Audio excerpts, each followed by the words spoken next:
All right, when you're ready, you can put up the next slide and I'll start reading the announcements. You are invited to participate in our transportation planning process regardless of your race, color, national origin, including limited English proficiency, religion, creed, gender, ancestry, ethnicity, disability, age, sex, sexual orientation, gender identity or expression, veteran status, or background.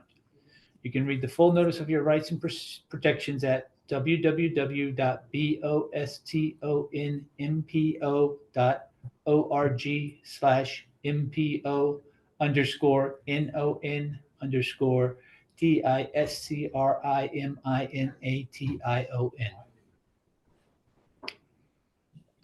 All participants will join the meeting with muted microphones. Please rename yourself to include your first name, last name, and affiliation. After roll call, board members may mute and unmute themselves. Always remain muted unless actively speaking. To participate in the discussion, please select the raise hand function. Find this by clicking either on the participants button at the bottom of the screen, and a window will pop up with a raise hand button at the bottom, or the reactions button in the toolbar. The chair will then call on participants. If you're on the phone, you can use *9 to raise your hand. If you have any technical difficulties, please contact Judy Taylor via the chat box at jtaylor@ctps.org or 857-702-3704.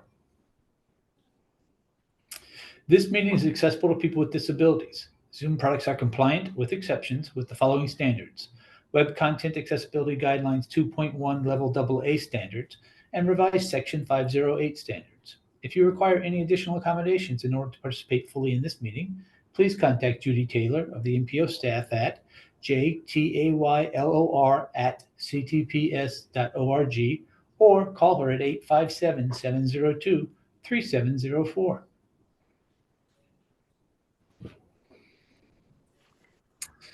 Welcome everyone to a meeting of the Boston Region Metropolitan Planning Organization. I'm David Moeller. I represent Secretary Monica Tibbetts-Nutt here. Please call the roll. I will call the roll. MassDOT seat 1. This is David Moeller. MassDOT seat 2. I do not see John Bouchard yet. Thank you. This is Tracy Lenhart in for John Bouchard this week. Sorry, could you repeat your last name, Tracy, please? Lenhart. Lenhart, thank you so much. MassDOT Highway Division. John Romano, MassDOT Highway, yeah. Thank you. MBTA. Good morning. This is Laura Gilmore for the MBTA. Massport. Massport, we received an email beforehand from Sarah Lee. MAPC. Good morning. This is Eric Barassa with the Metropolitan Area Planning Council. MBTA Advisory Board. Brian Kane, MBTA Advisory Board, present. Advisory Council. Leonard Dickens, Advisory Council, carb loaded and ready for the marathon.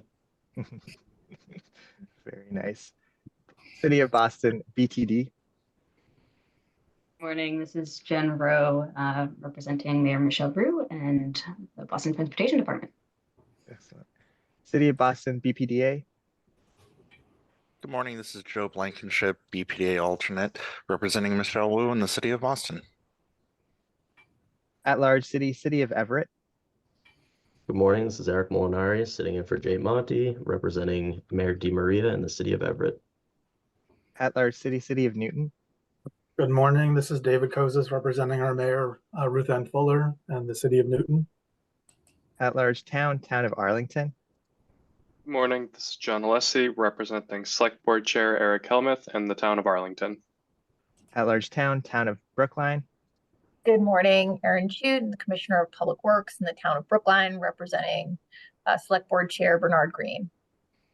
Intercore Committee, City of Somerville. Good morning, Tom Bent, representing the City of Somerville, and Mayor Katiana Ballantyne and the Intercore. Minuteman is an advisory group on interlocal coordination, Town of Acton. Good morning, Kristen Guichard, representing Acton Select Board Chair Jim Snyder-Grant for the Magic Subregion. Metro West Regional Collaborative, City of Framingham.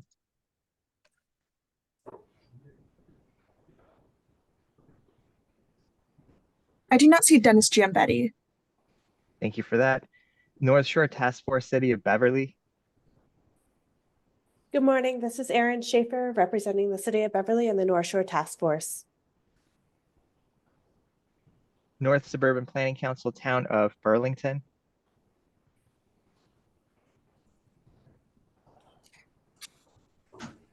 Do not see Melissa Tentocolis. Thank you for that as well. South Shore Coalition, Town of Hull. Chris Diorio, representing Select Board Chair Greg Gray for South Shore. Southwest Advisory Planning Committee, Town of Rentham, received advance notice as well, but if there's anyone from Rentham. Excellent, okay. Three Rivers Interlocal Council, Town of Norwood.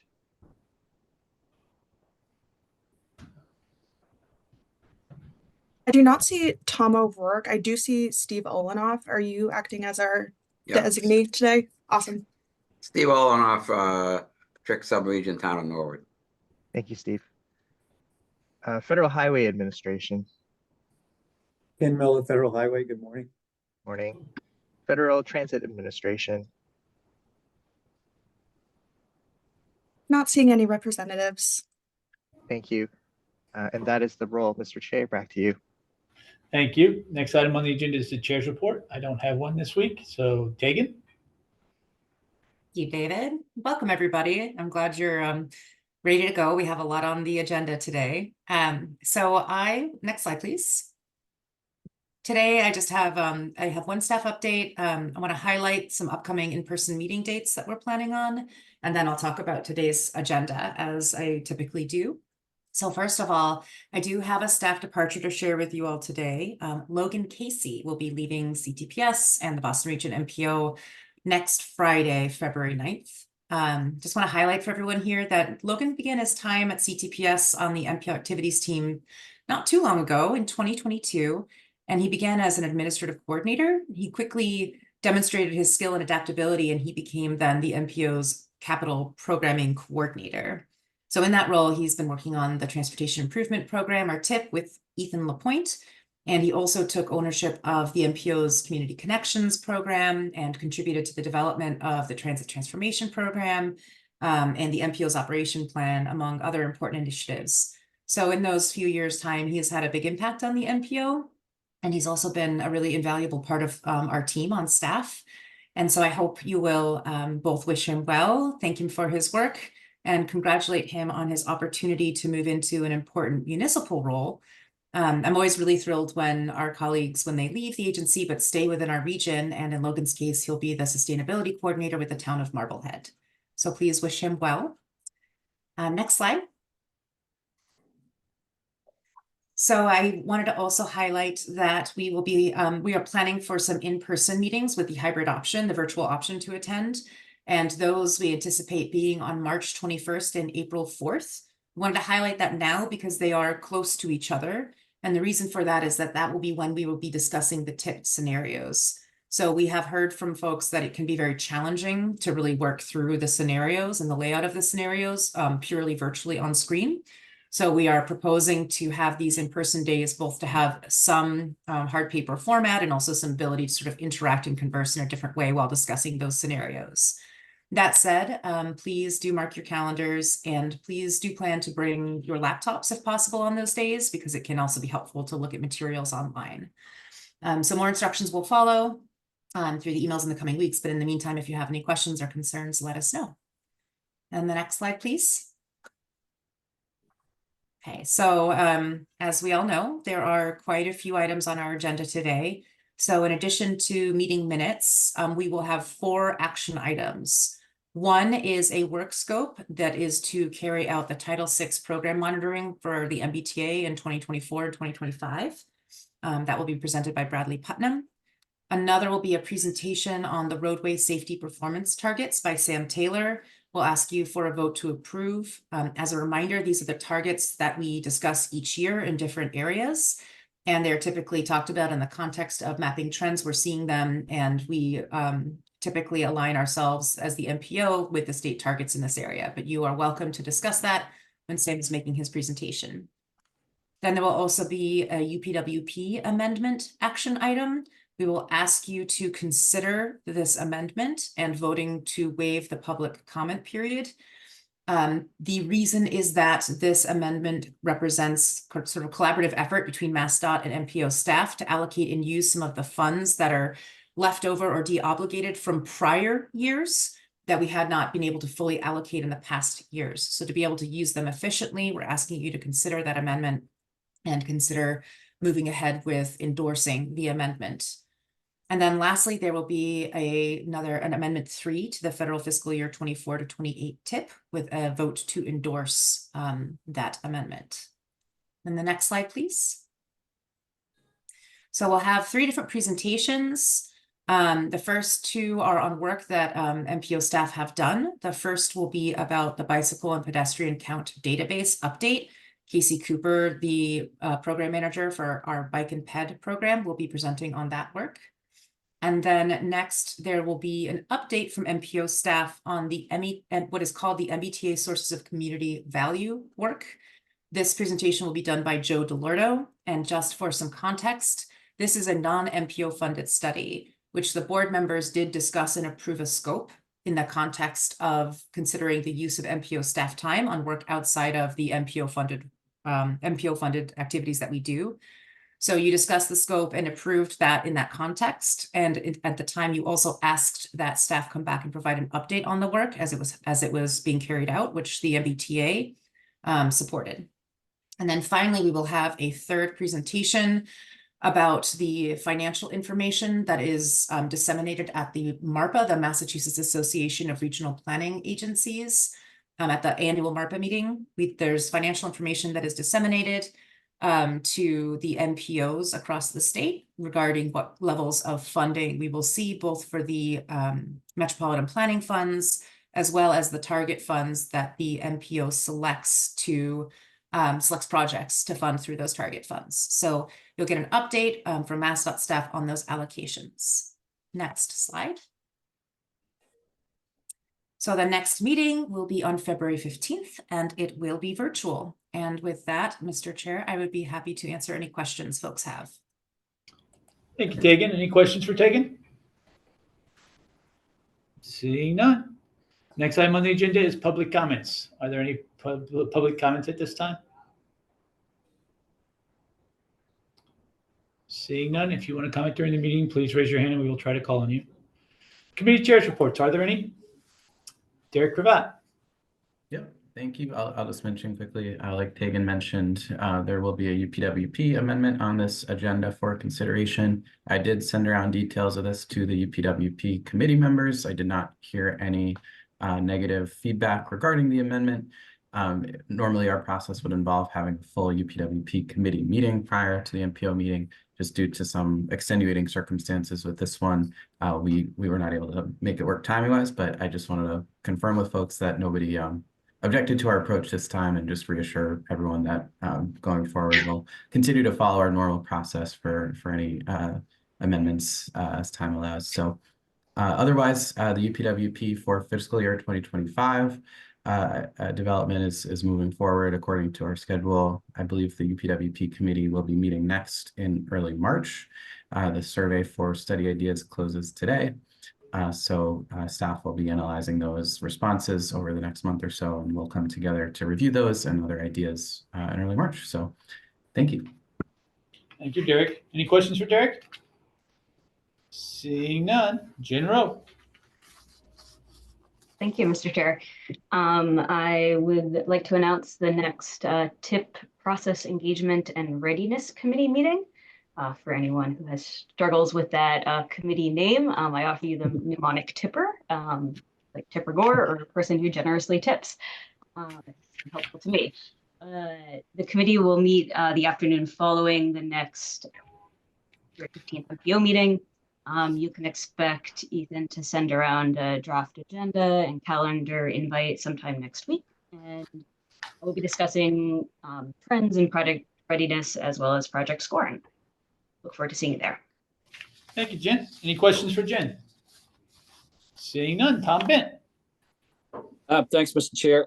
Just as a reminder to the MOU committee members that we have a meeting on February 7th at 1:30. Thank you, Tom. Any other committee chairs reports at this time? Next up, Regional Transportation Advisory Council, Lynn Diggins. Thank you, Mr. Chair. I'm going to keep this brief because you really talk a lot about how much I enjoyed our extra meeting on the 24th with Stephen Andrews. He went over the flexible bus route study. He gave some extra details that were very interesting. Check it out on YouTube if you have a chance. I think you'll find it worthwhile. And our next meeting is going to be on the 14th, being the day before our next MPO board meeting. And that one we'll discuss further, being roadway pricing. Thank you. Thank you, Lynn. Next item on the agenda is the minutes of December 7th of 2023. Can I get a motion and a second to approve the minutes? And please state your name for the record when making the motion. Eric Barassa. Good morning, Eric Barassa with MAPC. I'll make a motion to approve the December 7th MPO meeting minutes. Thank you. Jen Rowe. Jen Rowe with the City of Boston. I will second that motion. Thank you. Motion has been made and seconded. Are there any comments, changes, questions, or suggestions? I believe Ken Miller might have one. Ken Miller. Thank you, Mr. Chair. Just a clarification on page 10, and this may be I said it wrong in the meeting. I don't know if I said it wrong or it's just not accurate here, but it says Ken Miller stated that award recipients can enter into grant agreements directly with Federal Highway or contract through MassDOT. We're talking about, that was during my discussion about discretionary grant projects. That is the case with most discretionary grant programs, but not all. And so for Safe Streets to All, that is not an option. The state is not allowed to be a pass-through on Safe Streets for All. So people who apply for Safe Streets for All will be direct recipients. I also should point out in other grant programs that is an option, but also MassDOT has to also have the capacity to be able to be the pass-through on those and has to sort of agree to do it also. So it's not solely up to the recipient. And also I want to make a distinction between discretionary grants and earmarks. Earmarks are required to go through MassDOT as if they were normal federal formula funds. So there are distinctions between discretionary grants and earmarks, and then also among the different programs, discretionary grant programs. So just wanted to clarify that. Thank you, Mr. Chair. Thank you, Ken. With that clarification, can I get a vote on the amendment? On the minutes, please. Call the roll. Absolutely. David Moeller, Yes. Tracy Lenhart, Yes. John Romano, John Romano, yes. Laura Gilmore, Laura Gilmore, yes. Eric Barassa, Eric Barassa, yes. Brian Kane, Kane, yes. Len Diggins, Diggins, yes. Leonard's fine. Jen Rowe, Jen Rowe, yes. Joe Blankenship, Joe Blankenship abstain. Eric Molinari, Eric Molinari, yes. David Kozis, David Kozis, yes. John Alessi, John Alessi, yes. Aaron Shute, Aaron Shute, yes. Tom Bent, Tom Bent, yes. Kristen Guichard, Kristen Guichard, yes. Dennis Giambetti, Dennis Giambetti, yes. Aaron Schaefer, Aaron Schaefer, yes. Melissa Tentakoulis, Melissa Tentakoulis, yes. Chris Diorio, Chris Diorio, yes. Steve Olenoff. Steve Olenoff, yes. The motion passes, Mr. Chair. Back to you. Thank you. Next item on the agenda is an action item, a work scope on the MBTA 2024 and 2025 Title VI program monitoring. Bradley Putnam. Morning. Hello, everyone. I'm here to present a work scope for MBTA 2024 and 2025 Title VI program monitoring. CTPS has been assisting the MBTA with their Title VI monitoring work for many years, and this scope represents a continuation of that work. Schedule for the project is 2 years. The budget is $198,000, and the MBTA will pay for this work. Every 3 years, the MBTA is required to submit a program to the Federal Transit Administration. detailing MBTA's efforts to comply with Title VI of the Civil Rights Act of 1964. The purpose of the Title VI program is to ensure that the MBTA provides a comparable level and quality of transportation services to all customers without regard to race, color, or national origin. CTPS completed the MBTA's most recent Title VI program in May 2023. The next one will be due in 2026. For the years in which the MBTA does not submit a triennial program, FTA requires the MBTA to complete annual service monitoring and internal reporting to identify and address potential disparities and to ensure ongoing compliance with Title VI. This scope is for annual service monitoring for 2024 and 2025, which are the 2 interim years before the next triennial program in 2026. In this project, CTPS will compile and analyze 10 categories of MBTA service data, such as vehicle load, on-time performance, and the distribution of transit amenities. The modes these data will cover are bus, heavy and light rail, and commuter rail. Final products of this work will be 2 technical memoranda for the MBTA with the results of the data analysis, one for 2024 and one for 2025. Again, CTPS has been assisting the MBTA with their Title VI monitoring work for many years, and this work scope represents a continuation of that work. Be happy to answer any questions, but otherwise I'd like to ask that the board please vote to approve this scope. Thank you. Thank you, Bradley. Any questions for Bradley? Brian Kane. Thank you, David. Just a quick comment to my fellow board members to urge them to support this. This is something that is very routine. CTPS does a great job, and the T definitely relies upon this information. So I urge a speedy approval of this. Thank you. Thank you. Lynn Diggins. Thank you, Mr. Chair. I feel I should know the answer to this, so please forgive my ignorance. Do we know why that we lack the data for commuter rail to determine accessibility? I'd have to get back to you on that, but Okay. I think it has to do with which commuter rail trains have bi-level cars and where bi-level cars align with high-level platforms, and all of those things vary depending on which line and what time of day and which commuter rail equipment are where. Oh, good. That's not the answer I expected. That's informative. Thank you very much. Any other questions? General. Thank you, Mr. Chair. Yeah, I understand these are Title VI requirements, and so that analysis will evaluate if there's disparate impacts on the basis of race, color, and national origin. I was just sort of curious. I know that the MPO's DB analysis also evaluates disparities to low-income populations. So I was just curious, I don't necessarily expect an answer now, but how much of an additional lift it might be for just our own information to run those same analyses also on kind of low-income populations compared to higher-income populations. Yeah, so this work is governed by FTA's Title VI circular, which spells out the requirements for the MBTA, for transit agencies and for MPOs on how they need to demonstrate the compliance with Title VI. And the Title VI circular specifies that analyses of fare equity and service equity, when those changes happen, that transit agencies need to analyze the effect on minority populations and on low-income populations. For service monitoring, which is what this Title VI scope is for, the circular requires only an analysis on the impact on minority populations, not also an impact on low-income populations. So if the MBTA were to do that analysis, that would be above and beyond what's called for in FTA rules, and it would be at the MBTA's discretion if they wanted to do that analysis. Thank you, Bradley. Any other questions? Seeing none, can I get a motion and a second to adopt this as presented today? Aaron, shoot. Yep. I move approval of funding for the MBTA Title VI monitoring program as presented by Mr. Putnam. Thank you. Brian Kane. I am delighted to second Commissioner Schute's motion. Thank you. Motion has been seconded. Please call the roll. MassDOT seat 1. Yes. Oh, pardon me. Tracy Lenhart. Yes. John Romano. John Romano, yes. Laura Gilmore. Laura Gilmore, yes. Eric Barassa. Eric Barassa, yes. Brian Kane. And a gigantic surprise, Brian Kane, yes. Lynn Diggins. Diggins, yes. Jen Rowe. Jen Rowe, yes. Joe Blankenship. Joe Blankenship, yes. Eric Molinari.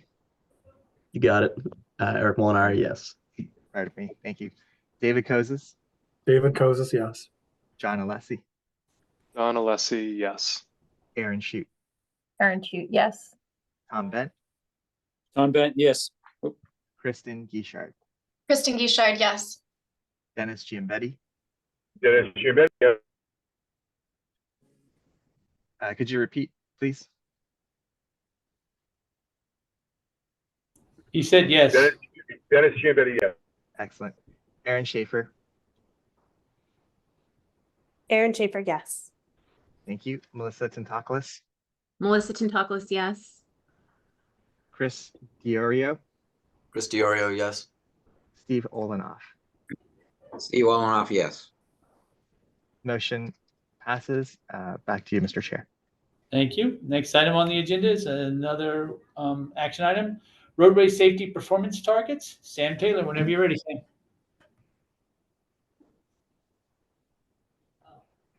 Thank you, Mr. Chair.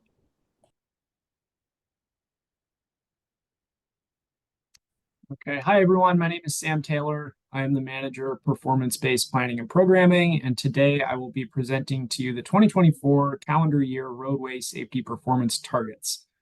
I'm sorry, I'm not seeing slides. Do we have the slides? Thank you. Next slide, please. A quick overview of what we will cover today.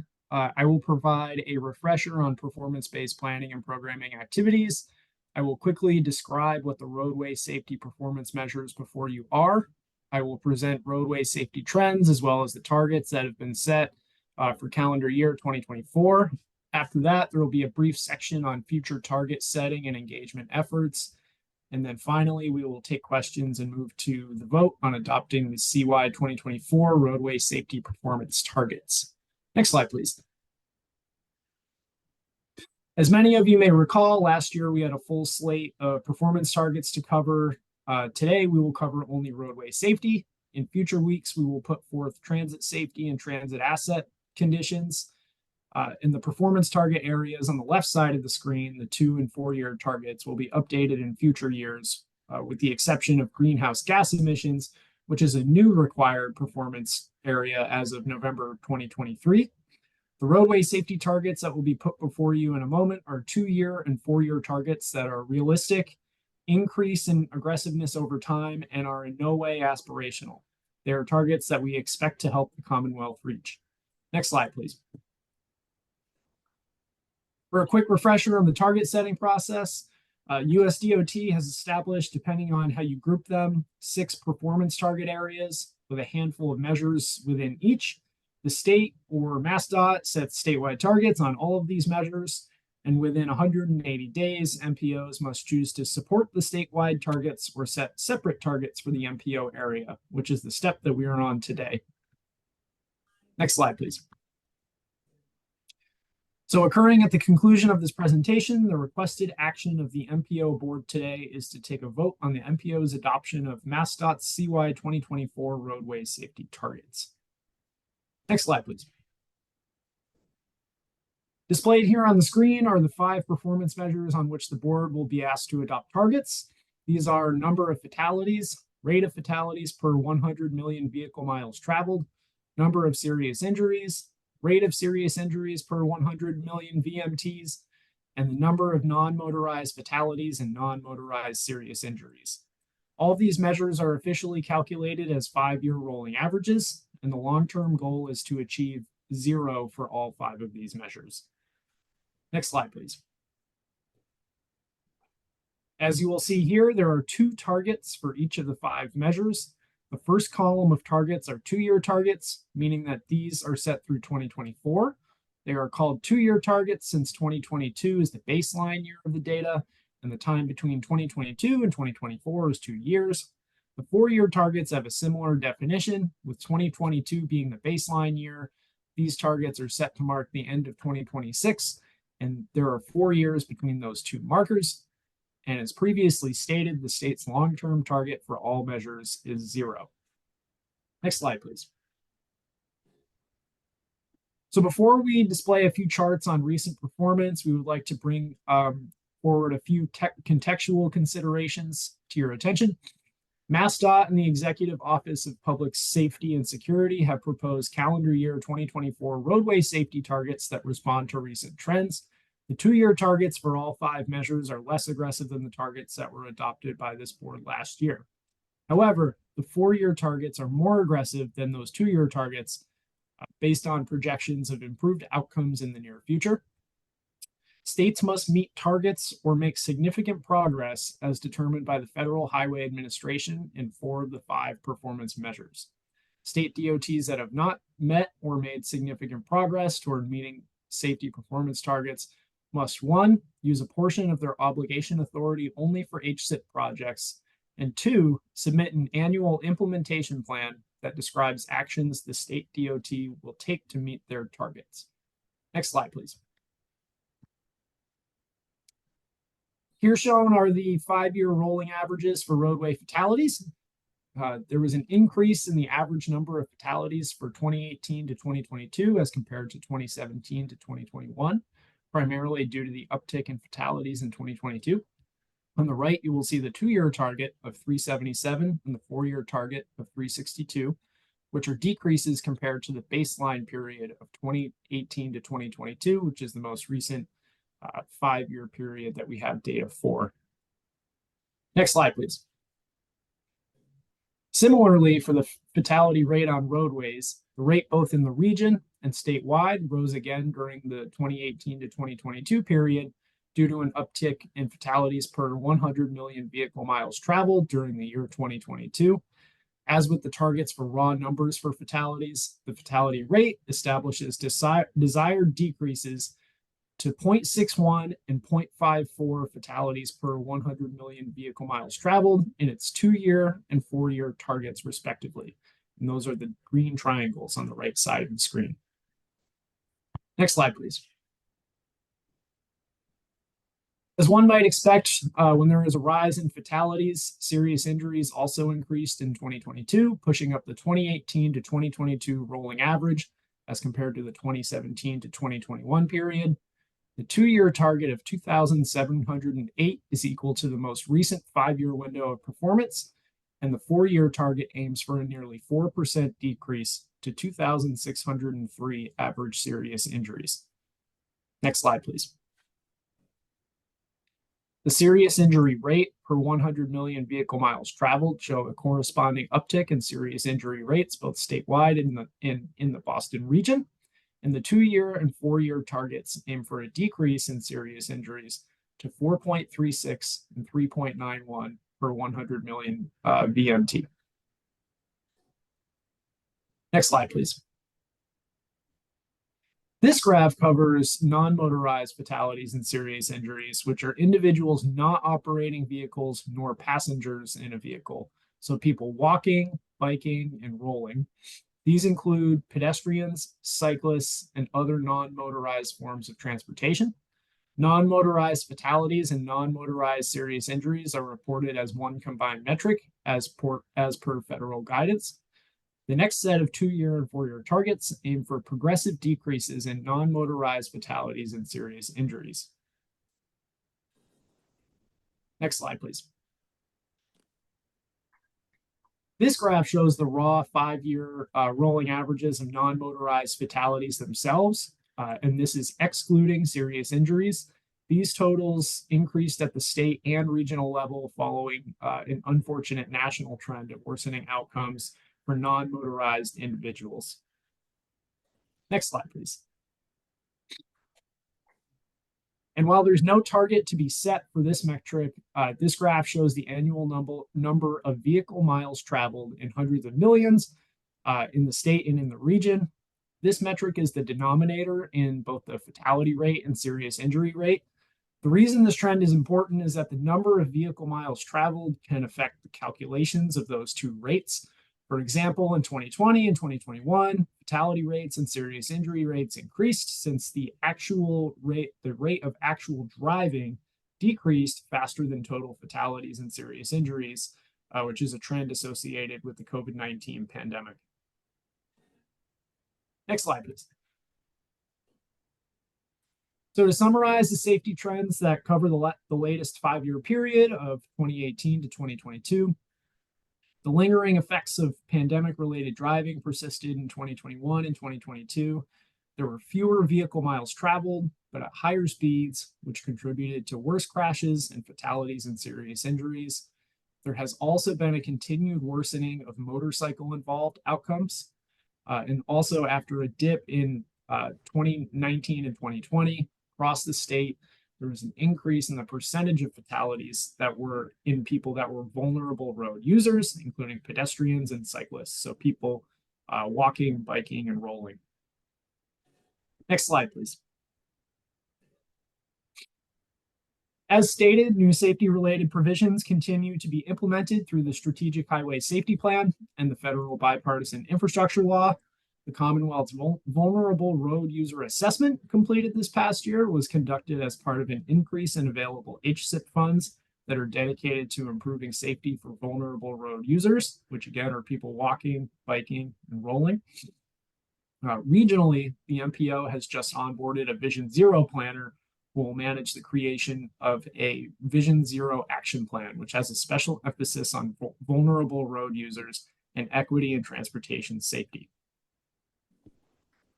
Next slide, please. A bit more on this Vision Zero action plan. This work is being funded by the Safe Streets and Roads for All federal grant program. The grant is for approximately $2.2 million, not including a $500,000 match from MassDOT. And the Vision Zero action plan will be built on the safe systems approach as shown in the diagram here. The plan will work toward the long-term regional goal of 0 fatalities in the region. Next slide, please. So today's vote is to adopt MassDOT's targets and work toward achieving those targets within the region. As performance-based planning and Vision Zero efforts materialize and see implementation, the region may actually be able to adopt separate targets. While the Boston region typically achieves better outcomes than the statewide average on the required roadway safety metrics, which are those that you saw today, the MPO does have the ability to choose more ambitious targets, which is something that the agency hopes to achieve in the next few years. The adoption of unique regional targets would be a bit more staff intensive than our current efforts, as we would need to establish vehicle miles traveled estimates earlier in this cycle. And also, the MPO would need to make calculations on how our current and future programming would feed into a realistic target for each of the 5 reportable safety measures. As such, this is a process on which staff would like to engage the board well in advance of the 2025 roadway safety target setting meeting, should the board want to move in this direction. Next slide, please. And finally, today's requested action of the board is to vote on whether to adopt MassDOT's calendar year 2024 roadway safety targets. Should the vote pass, these targets will be reported into the MPO's planning documents, such as the TIP. And as we have in the past several years, the Commonwealth and the MPO would work collaboratively to plan and program projects to achieve these targets. Thank you all for your time. I will turn it back over to you now, Mr. Chair. Thank you, Sam. Questions for Sam? Joe Blankenship. Thank you, Mr. Chair. I appreciate the overview. This is a really, important metric to understand in more detail. I am a little sort of flummoxed, though, why our targets aren't just a little bit more aggressive, right? Like, obviously, we're reaching towards 0 fatalities as the long-term goal, but why can't we set a more aggressive goal for 2024?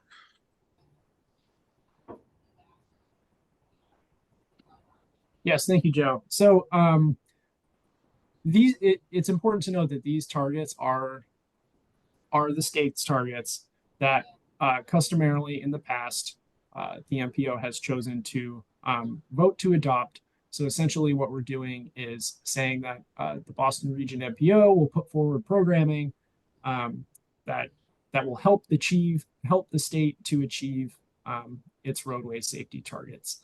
To answer your question about why not more aggressive, these are realistic targets.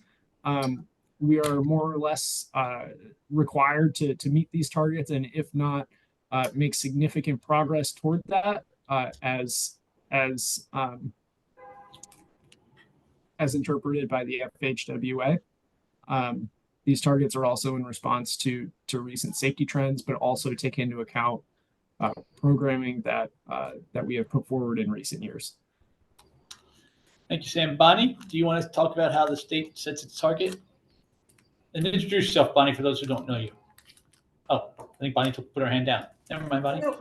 Good morning, I'm Bonnie Poland from Mass DOT, State Safety Engineer. And first I want to say, Sam, thank you so much for saying, while they're called targets, they're not really targets. Because I know that's something that we've talked about, not only Massachusetts, but other states have talked with the feds about it. And because it was written into EJA, federal highways required just to do what was asked. But what we have to do when we present a 5-year rolling average, don't forget this included 2020, 2021, 2, 3, 4. By the time we set the targets, 3.5 of the 5 years are already done. So we can't control what happened in the past. You can't change what happened in the past. And anything that we would do to affect change that has such a quick turnover would be very difficult for us to do in terms of project selection. So when we select the targets, we have to be realistic. And so we would like to reframe this instead of targets, but more just saying what's going to happen based on where we are today. While we do agree, and that's why I really appreciate what Sam said, that we all want to move towards zero, if you look to see the outlying years, the 2022 to 2026 is much more aggressive.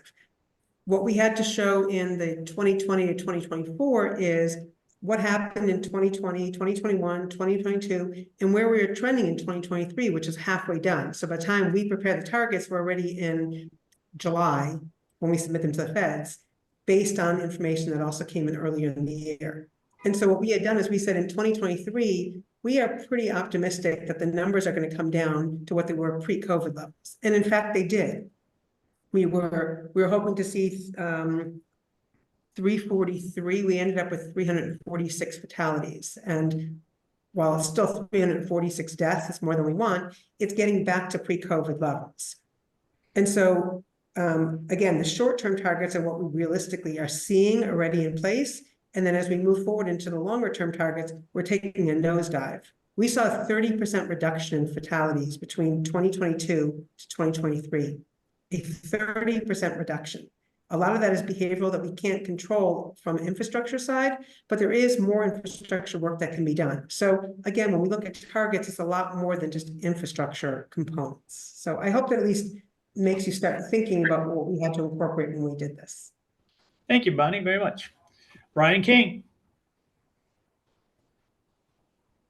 Thanks, David. And thank you, Bonnie. That was very helpful. And I guess a couple of questions. In terms of fatalities, how does the Boston region compare to the statewide average, I guess, and to the other regions? Are we ahead, below, the same? And I think that would be very telling as to how we go about doing this. And I just wanted to make sure I understood the methodology here. Is it true then that there's really not a lot we can do in terms of moving the proverbial needle until the next 5-year target is set? Or is it a rolling 5-year average that we can sort of attempt to influence only in the out years, but not really much in the next 18 months? Forgive my lack of great knowledge in percentages and averages as well. Thank you. And Bonnie or Sam, either one, you can take a shot at answering those questions if you would, please. Brian, I can answer your question about the Boston region as in comparison to the state. As Bonnie said in her last comment, the state saw reductions in fatalities in 2023 as compared to 2022. That is also true at the regional level as well. You'll also see, I believe it was my second slide with graphs. The fatality rate in the region is lower than that of the statewide average.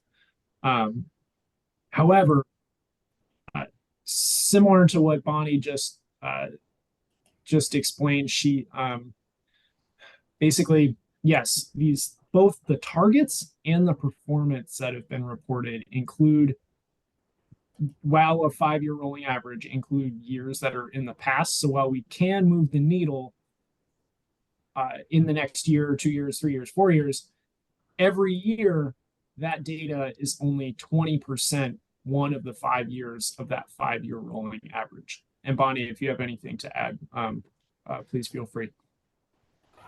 Yeah, so again, that does have a major factor. And if you think that 3.5 of the 5 years are already done, we can't affect that change. But what we can start doing is looking at how we can move the needle. And I don't want to be the doomsayer saying there's nothing we can do in the short term. There's a lot we can do in the short term, and there's a lot actually the statewide that we are looking at, whether it's proposed legislative changes, whether it's proposed other changes. There's a lot of things that we're looking at now to affect change. I know Mass DOT, and I can speak for Mass DOT, we've taken a really aggressive role at speed management, and I know we are working with a lot of the MPOs to see what we can do, and that's changing the mindset that we have to change the way people are driving on the road. And it's not just changing a speed limit and expecting people to adhere to that, it's actually making the changes on the road. And so there are some things we can do in the short term, and there are some things that we can do in the longer term. And one example I'll just give you is we've provided to communities, we focus on rural communities first, we provided a speed feedback board so that people can see how fast they're going. That does drop the speed limit on those roads. And so that is an immediate change. We have started materials procurement contracts. Thank you, Federal Highway, for allowing that, where we give the materials into the hands of the locals so that they can affect change right away and not have to wait for a whole project to take place.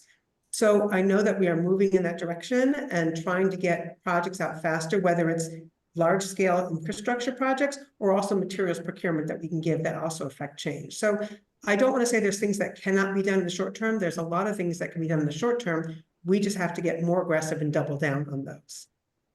So David, if I might follow up. Yes, Brenda.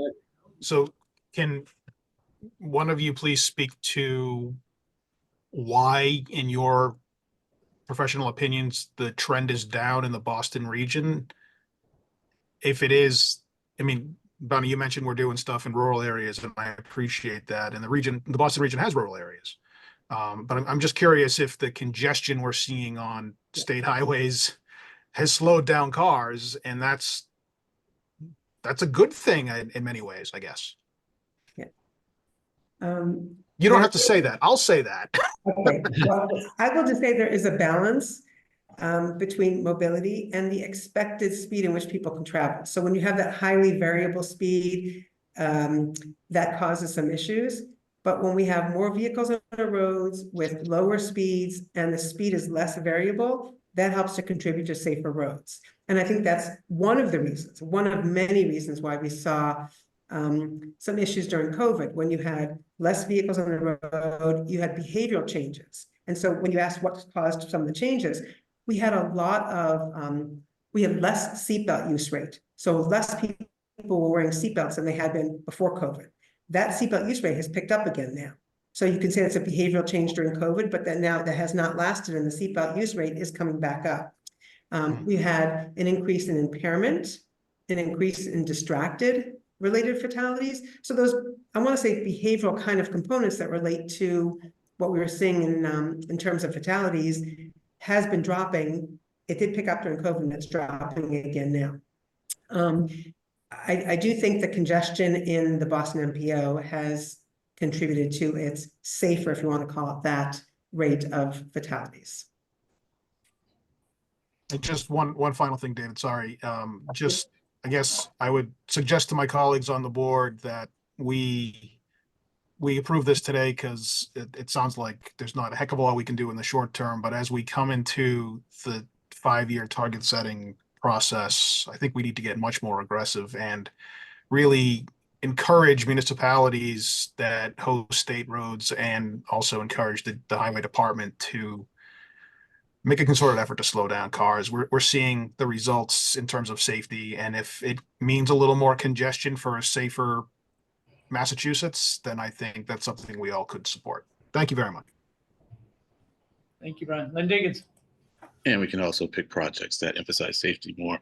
A couple of quick questions. Please forgive me, because I think I've asked this before. On the non-motorized fatalities, are those always, always, is it completely non-motorized, or is it a non-motorized interaction with a motorized device? So, yeah, go ahead, please. Yeah, so according to Mass General laws, a crash is defined by involving an operated motor vehicle. So what you're seeing there is a crash between a vulnerable user, such as a pedestrian or bicyclist, and someone using, versus a motor vehicle. Yeah. It actually does not count in the national counts. It does not count a person who is riding a bicycle and fell off their bike, or even dooring. So someone who's Right. riding a bike and struck a door, that is not counted in the fatal reporting system. Okay, great. I mean, I asked this because the answer's so obvious, and then I forgot. And quickly, on your discussion about semantics or how we call things. I mean, would you think it'd be incorrect or misleading to call them projections then? I'm just wondering if projections takes the agency out of it, reduces our sense of agency. Yep, that's what many of the states brought up to the feds, but again, it's what's written into federal law right now. Okay. I do know in talking to headquarters safety from Federal Highway that they're looking to see what they can do to affect change. There's actually a proposed rulemaking out now, which has some tweaks to the performance target setting. So there's actually a rulemaking proposal out right now on that. All right, thank you. Any other questions from the members? Seeing none, J.R. Fry. Good evening. I thought that perhaps this would be an appropriate time to provide a little bit of after-action report and a thank you to MassDOT. They were able to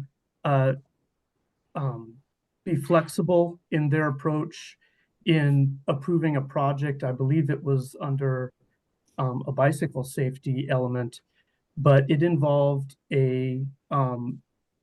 the exclusion of certain turning movements at an intersection in Hingham crossing Route 3A. And while the number of fatalities there was not perhaps significant, it went from a weekly response location by the police department to a non-response location because there simply are no more incidents.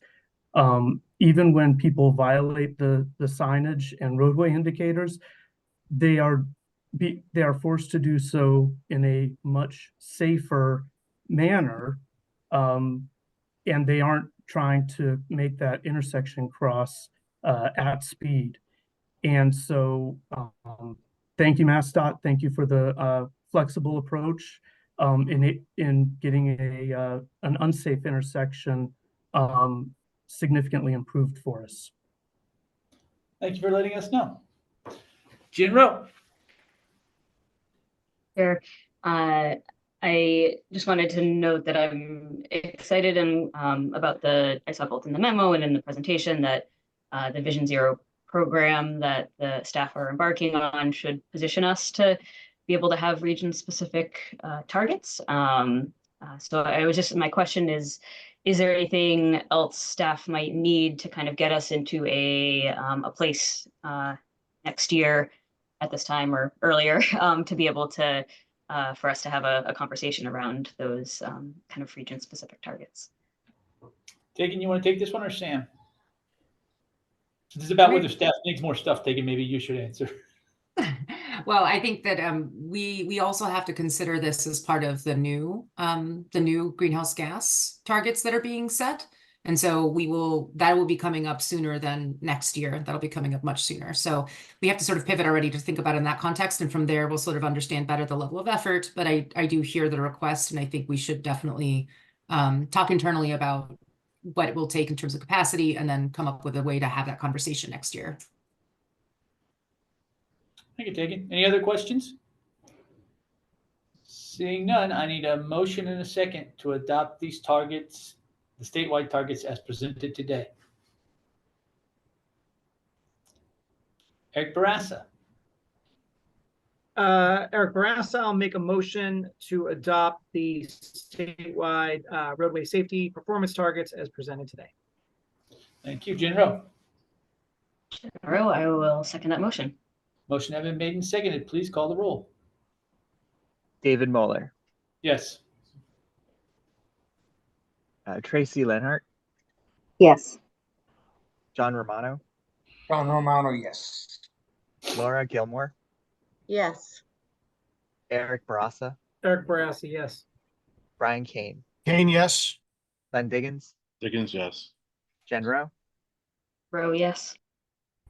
Joe Blankenship, Joe Blankenship, yes. Eric Molinari, Eric Molinari, yes. David Kozis, David Kozis, yes. John Alessi, John Alessi, yes. Aaron Shute, Aaron Shute, yes. Tom Bent, Tom Bent, yes. Kristen Guichard, Kristen Guichard, yes. Dennis Giambetti,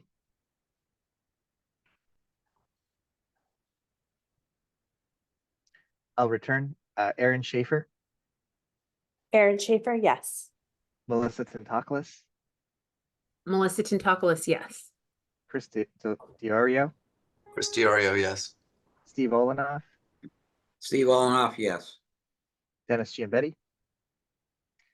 Even at that, motion passes. Back to you, Mr. Chair. Thank you. Next item on the agenda is another action item. It's the 2024 UPWP Amendment Number 1, as discussed earlier today by Tegan. Srilaka Murthy. Thank you, Mr. Chair, and good morning, everyone. My name is Srileka Murthy. I manage the Unified Planning Work Program, and I'm here today to present Amendment 1 to the Federal Fiscal Year 2024 UPWP. Next slide, please. And one more. Amendment 1 extends $112,000 in de-obligated PL funds combined with a $28,000 state match to total $140,000 for two major UPWP line items. Through this presentation, I'll ask you to please refer to the memo, table, and redline version of the FFY 2024 UPWP posted to the meeting calendar for today for more detailed explanation of where each of these increases will be seen. So in overall, we are asking for $110,000 to be amended into the UPWP direct support line item, which can be found in Chapter 5, and $30,000 to be amended into the computer resource management line item, also found in Chapter 5. Next slide, please. So I'll dive into a little bit of detail of what this funding would be going towards. We are looking to put $10,000 towards a review of our accessibility practices, $25,000 to develop a plan for our model network, $50,000 to develop an information technology strategy, and $25,000 to put towards migrating to a new operating system. Next slide, please. Within computer resource management, we are looking to put $30,000 towards procuring part-time labor support for maintaining the agency's website. Next slide, please. Overall, Amendment 1 increases the FFY 2024 UPWP budget by $140,000. These funds are extended FFY 2023 funds or carryover funds. Therefore, there is no negative impact to work currently programmed in the FFY 2024 UPWP. While this amendment proposes a change of more than 25% of an existing line item's budget, we are asking this board to waive the public comment period so MPO staff can access these funds as quickly as possible to complete work during this federal fiscal year. Next slide, please. So today I'm asking for a vote to waive the 21-day public comment period and endorse Amendment 1 as presented. And I'm happy to take any questions. So Thank you, Srileka. Does anyone have any questions? Brian Kane. At the risk of beating a dead horse here, Mr. Chairman, I would ask that staff in their consideration and utilization of the $10,000 on accessibility improvements, please take a hard look at the requirements for us to read a 5-minute accessibility statement at the beginning of every meeting that no other public body that I sit on, and I sit on a lot of them, does. I just think it's overkill, and I would hope that we could speed up our meetings and provide more time for substantive discussion by eliminating it or at least reducing it to the minimal standard requirement that our federal partners require us to do. All right, I'm going to stop beating the dead horse now. Thank you. Thank you, Brian. Any other comments or questions? Jen Rowe. Thank you, Mr. Chair. So first wanted to commend MassDOT and staff for coming up with a way to put these funds to use. As someone who worked on a previous iteration of website updates and know how many of those things were, desired, but were difficult without a more strategic look at the data resources. I'm really thrilled to see this move forward. I guess my question is whether this kind of type of action might be something that can be continued going forward. I think the more kind of flexibility we can give staff to meet the needs of this board would be beneficial for everyone. My question. So the answer to that, Jen, is and perhaps Tegan will cover this in the MARPA information dissemination. We provided to MARPA yesterday a policy around this issue. Our goal is to work with each of the MPOs who have deobligated PL balances on an annual basis to see if there's any projects that make sense and that are within MassDOT's ability to match. So part of the problem is MassDOT still has to provide a match for these funds. So we have to be mindful of that. But yes, we are trying to spin down deobligated balances. Other questions? Seeing none, can I get a motion in a second to waive the 21-day public comment period and endorse Amendment 1 as presented? Eric Barassa. Eric Barassa, I'll make a motion to waive the 21 public comment period for this UPWP Amendment 1 as presented today. And adopt the amendment. And adopt the amendment. Thank you. Leonard Diggins. Leonard Diggins, happy to second it. Thank you. Motion has been made and seconded. Please call the roll. David Muller, Yes. John Bouchard, Yes. pardon me, Tracy Lenhart. Tracy Lenhart, yes. Thank you. John Romano, John Romano, yes. Laura Gilmore, Laura Gilmore, yes. Eric Barassa, Eric Barassa, yes. Brian Kane, Kane, yes. Len Diggins, Diggins, yes. Jen Rowe, Jen Rowe, yes. Joe Blankenship, Joe Blankenship, yes. Eric Molinari, Eric Molinari, yes. thank you. David Kozis, David Kozis, yes. John Alessi, John Alessi, yes. Aaron Shute, Aaron Shute, yes. Tom Bent, Tom Bent, yes. Kristen Guichard, Kristen Guichard, yes. Dennis Giambetti, Dennis Giambetti, yes. And if I could be recorded yes in the last vote, I'd be appreciative of that. certainly, and thank you. Aaron Schaefer, Aaron Schaefer, yes. Melissa Tentakoulis, Melissa Tentakoulis, yes. Chris Diorio, Chris Diorio, yes. Steve Olenoff. Steve Olenoff, yes. Motion carries. Back to you, Mr. Chair. Thank you. Next item on the agenda is an action item on TIP Amendment number 3. Ethan LaPointe. Mr. Chair, and good morning, everybody. My name is Ethan LaPointe. I'm the Transportation Improvement Program Manager with the Boston Region MPO. Purpose of my presentation here today is to present and discuss Amendment 3 to the Federal Fiscal Years 2024 to 28 TIP for an endorsement after the completion of its public review period. If we can go on to the next slide and the next one. To review the contents of Amendment 3, or rather the content, it was a single line item amendment for the Federal Fiscal Years 24 and 25 Regional Target Program for a scope change. This being a scope change to Newton's Newton in Motion Microtransit Service, which has been funded by the MPO across 2 line items between Federal Fiscal Years 2021 and 2025.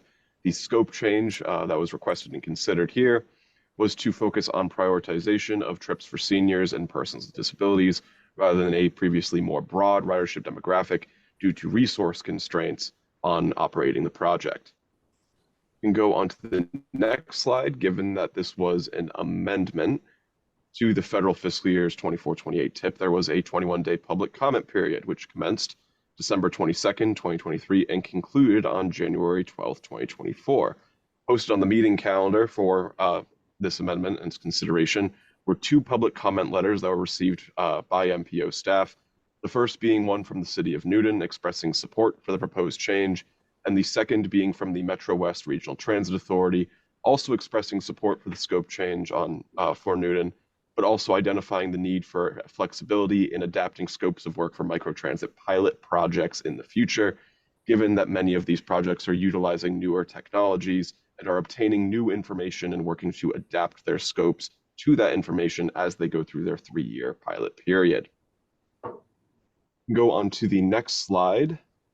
With that in mind, staff are requesting that the board votes to endorse Amendment 3 to reflect that scope change for NUMO. Thank you. On the next slide, happy to go back for question. Thank you, Ethan. Any questions for Ethan? Seeing none, can I get a motion and a second to adopt this amendment as presented today? Brian Kane. I'd like to defer to David on this one, Mr. Chairman. All right, you stay, Brian, you can second it. David Kozis. Thank you. David Kozis from Newton. I would like to make the motion to approve the endorsement of TIP Amendment 3. Thank you. Thank you, David. Brian Second. Kane. Motion has been made and seconded. Please call the roll. David Muller, Yes. Tracy Lenhart, Tracy Lenhart, yes. John Romano, John Romano, yes. Laura Gilmore, Laura Gilmore, yes.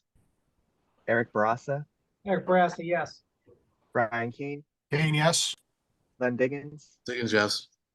Shenro, Jen Rowe, yes. Joe Blankenship, Joe Blankenship, yes.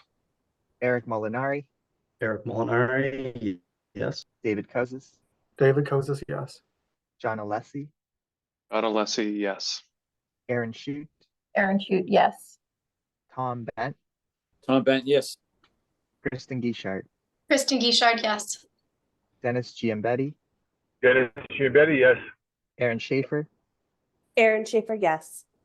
Melissa Tentaklis, Melissa Tentoklis, yes. Christy Orio, Chris Diorio, yes. Steve Olenoff. Steve Olenoff, yes. This motion carries. Back to you, Mr. Chair. Thank you. Next item on the agenda is an update on our bicycle and pedestrian count database. Casey Cooper. Thank you very much. Good morning, everyone. I'm Casey Cooper, the Bicycle and Pedestrian Program Manager for the Boston Region MPO. Today, I will be presenting the Boston Region MPO's Bicycle and Pedestrian Count Data Application Update.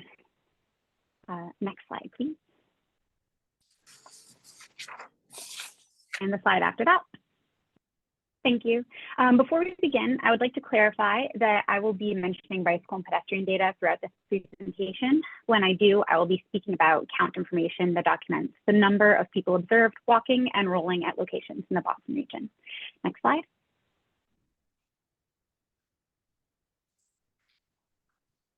The Boston Region MPO has collected bicycle and pedestrian count data since 1974 to inform transportation planning decisions.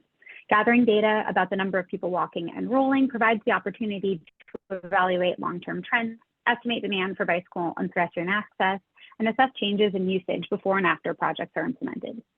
After the MPO's historic bicycle and pedestrian count records were digitized, MPO staff were able to create a web application in 2009 to share the information with the public.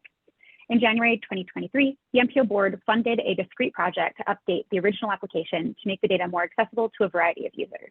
Next slide. Through the discrete project, we worked on 3 efforts related to Boston Region bicycle and pedestrian data. We updated the count data application, we improved the manual data collection process, and we developed an automatic data collection process. Next slide. Today, I'll begin by providing an overview of our count data application and the updates we made to the resource. Next slide. While the original application created in 2009 was functional, the presentation of data was aesthetically dated and the application did not present information about people walking and rolling in an easily consumable way. The opening view of the application, documented on this slide, shows that the application used the Google Maps platform, one of only a few platforms available in 2009, which offered a limited number of ways to present geographic information. Next slide. Users needed to zoom into the map for location points to appear, which they could then select. As illustrated on this slide, a box indicating the selected point would appear, and within the box, the count location's name was hyperlinked Selecting the hyperlink would yield one of two actions. If CSV was selected in the drop-down menu format, clicking the link would initiate the download of a CSV file containing all of the bicycle and pedestrian count data for that location. If HTML was selected, clicking the link would open a new tab that would display all of the available count data for the location in table format. Next slide. The HTML format, as you can see in this slide, presented the data in a way that made it difficult to analyze trends and understand travel patterns of people walking and rolling at the location. Above each set of count data were details about the conditions during the count session and the total number of people counted during the peak hour of data collection. This information was followed by multiple static tables, one for each mode of transportation, each documenting the total travelers observed during every 15-minute period of the count session. Next slide. In 2023, we modernized the count data application's aesthetic and usability, bringing it in line with the Boston region's other applications. As shown on this slide, the new platform includes a legend that allows users to choose their base map and toggle several features, such as the Boston Region MPO boundary and various types of bicycle facilities on and off. A new download all data button gives users a simple way to obtain all the MPO's historical bicycle and pedestrian count data with one mouse click. Also, the addition of a metadata button ensures that users understand the count data that they have downloaded. Next slide. When users open the count data application, they can click any count location point visible on the map. It's also possible to search for count locations by municipality or find count data that was collected in a specific year using the drop-down menus at the top of the application page. After a user selects a point on the map, an informational box hovers above the point, providing a brief overview of the count location. As shown here, the box lists the location's name and ID, along with the total number of count sessions that occurred at the location, the date of the most recent count session, the total volumes during the AM and PM peak periods on that date, and the date of the oldest count session. This information is followed by a hyperlink that opens a tab displaying data from the count location. Next slide. The new tab with count location details features a map at the top of the page that illustrates where the count data was collected. The map includes a legend similar to the one featured on the application's main page to provide users with base map options and illustrate where bicycle facilities are located relative to the count point. Above the map are download count data for this location and metadata buttons, providing users with the ability to download these data and analyze travel behavior at the specific location on their own. Below the map are bar graphs illustrating the count data collected at the location in chronological order from most recent to oldest date of collection. The data are shown in 15-minute increments, and each graph displays the count data for one mode, such as person walking, person bicycling, or a person using wheelchair. Users can hover over each bar to see the specific number of people counted during each 15-minute segment of the count session. These bar graphs allow users to quickly understand temporal changes in pedestrian and bicyclist volumes throughout the day without having to download the data and create similar visualizations on their own. Next slide. The next portion of the work that I'm going to cover addresses the improvements we made to the bicycle and pedestrian count data collection process. Next slide. Historically, the Boston Region MPO's bicycle and pedestrian count data have been collected manually. Counts have typically been collected by volunteers, MPO staff, municipalities, state employees, and advocacy organizations during the months of May and September. We are improving the Boston Region's bicycle and pedestrian count data by updating the manual data collection process and developing a program to facilitate the process of entering data into our bicycle and pedestrian count database. Next slide.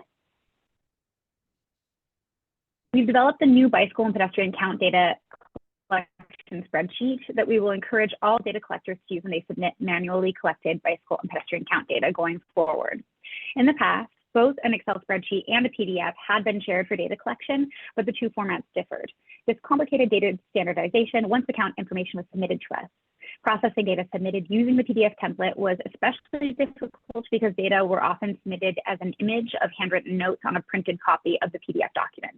This format created room for misinterpretation and made the process of inputting count information to the database time-intensive. To avoid confusion and streamline data input, we will replace both of the previously distributed spreadsheet and the PDF for data collection. Manual data can now be collected using the newly designed spreadsheet on a tablet or other mobile device, or data collectors can write out their count notes and transcribe them into the spreadsheet after the count session. Next slide. Our primary focus was making the new data collection spreadsheet as user-friendly as possible, while ensuring a straightforward format for manual data collectors to report their bicycle and pedestrian count information. As seen on this slide, the rows of the data collection spreadsheet correspond to the 15-minute intervals within a data collection session, while each column represents one of the 7 categories of the bicycle and pedestrian modes that the MPO has historically recorded when counting people walking and rolling throughout the Boston region. To facilitate the process of entering count data into our database, we developed a program that makes it possible for the count submitted to the MPO using the new data collection spreadsheet to be extracted from the spreadsheet and programmatically submitted to our bicycle and pedestrian count database. The key to this process is that all counts must be submitted using the exact same spreadsheet format. Fortunately, we've protected the entirety of the spreadsheet except for the data entry cells, which should ensure that the data we receive can be quickly and easily posted to our website via the count data application after we validate the information. By introducing this automated process, we can eliminate the potential for error during data entry and inputting, as well as reduce the time we spend on the task. Next slide. The final element of this project that I'll be presenting will be our efforts to expand the Boston region's bicycle and pedestrian count data by acquiring automated sensors to count people walking and rolling. Next slide. To better understand and plan for safe and comfortable walking and rolling conditions throughout the Boston region, we purchased 3 EcoCounter mobile multi-units pictured on this slide to collect continuous bicycle and pedestrian travel data.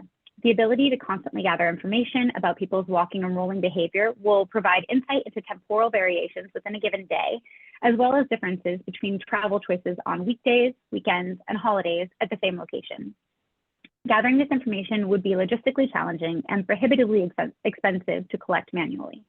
Automated sensors address these limitations and will allow us to collect data from the same location over time, providing continuity in a way that the practice of welcoming counts from those willing to collect and provide data often does not. With our first 2 automatic count sensors, we intended to deploy the devices at 26 locations within the Boston region. We hope to purchase a 4th EcoCounter mobile multi-unit to have 2 sets of 2 automatic count sensors, which should allow us to gather data at twice as many locations. Each set of automated sensors will be able to provide insight into the travel behavior of people walking and rolling on both sides of the street at a given location by installing them on opposite sides of the roadway to count the number of people traveling along a sidewalk and near the curb. Each count device will remain in place for a 2-week period at one location and will be rotated between the selected locations during 2 consecutive years, collecting data twice at each location for a total of 4 weeks of data per count location. Those locations where the EcoCounter mobile multi-units are installed between mid-October and mid-April during the first year will be the site of another automated count sensor installation between mid-April and mid-October the following year. This will ensure that the Boston Region MPO has data for each location during both warmer, longer days and cooler, shorter days. Next slide. To select the count locations, we identified municipalities for consideration by constructing an equity score that provided greater weight to municipalities with equity populations, as well as populations who display less auto-dependent behavior. MPO staff used a combination of socio-demographic variables such as age, race, ethnicity, limited English proficiency status, and disability status, and travel behavior indicators, such as private vehicle ownership and commute mode, to construct the equity score. This equity score helped staff create a ranked list of the 97 municipalities in the Boston region, which was further refined by the MPO's 8 subregions. After narrowing our field of consideration to the top 3 ranked municipalities from each subregion, we used MassDOT's potential for everyday biking and potential for walkable trips datasets to assess the potential demand for walking and rolling. We also used infrastructure data to identify locations within the municipalities where there has been investment in bicycle and pedestrian accommodations. We anticipate selecting 2 locations within one municipality that have similar levels of potential levels of demand for people walking and rolling, one location that has bicycle and pedestrian accommodations, and another location lacking those types of facilities. Next slide.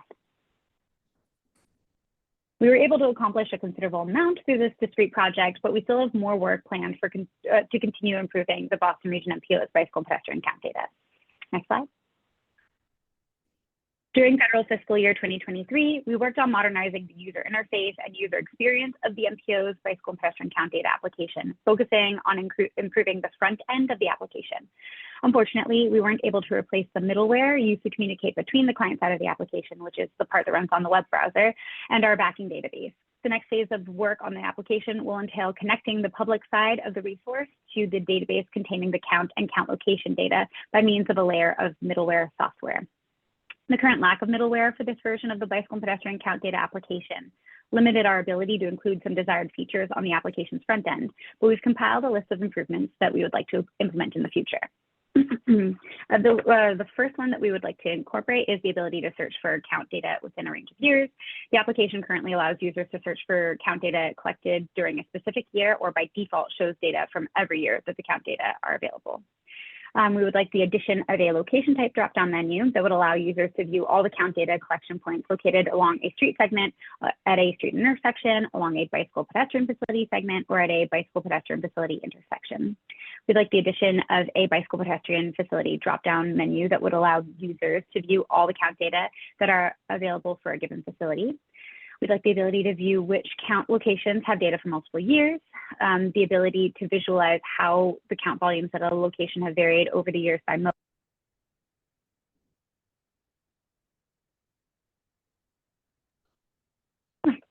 Okay, sorry about that. Ability to easily compare available count data from multiple locations, and the ability to see all modes from a specific count session on one graph. Next slide. Currently, each mode is presented by its own bar graph as shown in this slide. Next slide. A line graph that shows every person counted during a 15-minute segment at once, as illustrated on this proposed information display slide, would help users quickly understand travel behavior at the location on the count date. Next slide. As we look towards deploying our new count data collection spreadsheet to manually gather information about people walking and rolling in the Boston region, we need to update the count data collection tutorial pages on our website and add the spreadsheet to our relevant web pages to ensure that the public has access to the file. Before we begin collecting data about people walking and rolling in the MPO region using our EcoCounter mobile multi-devices, we need to decide on our count locations. Once we've accomplished that task, we will deploy the equipment.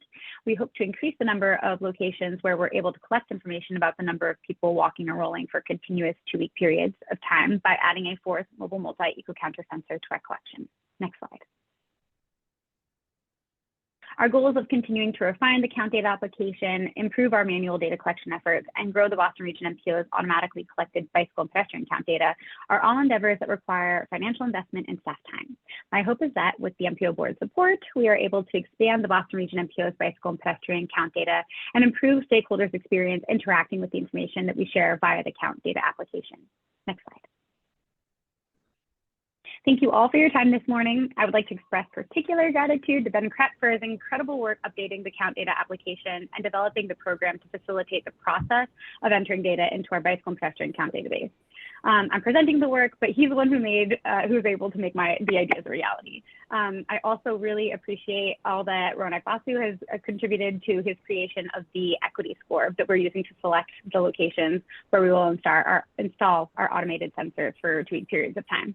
I'm looking forward to learning from the data that we're able to collect throughout the Boston region over the next 2 years. And now I'll open it up to questions. Thank you, Casey. Any questions for Casey? Laura Gilmore. Yes, Casey, this is great. Thank you so much for the update. I just wanted to suggest that in thinking about count locations, it could be interesting and useful to connect with some MBTA staff about locations that might provide some data on access to transit. Yeah, so that's a great idea. Thank you so much. Contacts on that. Thank you so much. Lynn Dickens. Thank you, Mr. Chair, and thank you, Casey. This is really great. The advisory council, the 2 things that we really focus on are active transportation and transit, and this fits right in both of those buckets. And I strongly support, Laura Gilmore's suggestion. And in fact, I kind of wondered if we found the 24 locations that are municipalities that you've chosen through what I think is a great screening process that really emphasizes equity. If those would have like a bunch of transit MBTA locations, so I started off saying that this is a big focus of the advisory council, and so I am going to invite you to come to one of our meetings in the next few months to follow up on this meeting. I think we could also maybe brainstorm some ideas for UPWP study in the next cycle, looking forward to fiscal year 26. But a couple of questions. First off, you mentioned on page 15 that you are going to validate, or you're working on validating, the automatic counts. Do you have a sense when that's going to be completed? Yes, I think that should be completed shortly. We had the sensors installed kind of near 10 Park Plaza for basically a test run a few weeks ago. We had them removed at the beginning of January. And we had also manual collectors go out and collect data, manual data collectors go out and collect data at the same time. So we haven't started the validation, but I don't think it should take very long. And that should happen within, I think, the next month for sure. Okay, because I think it'd be good to talk with you after that to just see how that worked out. And also, I really support your continuation of doing the manual counting, because I agree you get a much richer data set. And that kind of takes me to my second and final question. And that is, you mentioned that there was a sanction program, IT sanction program, that I think it's the National Bicycle and Pedestrian Documentation Project. It seemed to me that it kind of reduced the number of categories, and it's indicated that that program was discontinued. And I'm wondering why, because I'm wondering if there are some cautionary tales that we can learn from that.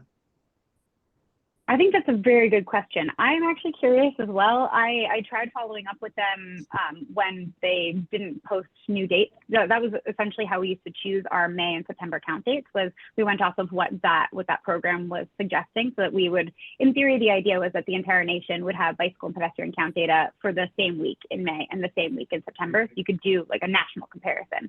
And I'm not entirely sure what happened. I never received a response, which is why we decided to, when we're updating this, decided to go the route of honoring our historical count data that provides a little bit more context to what how people are traveling.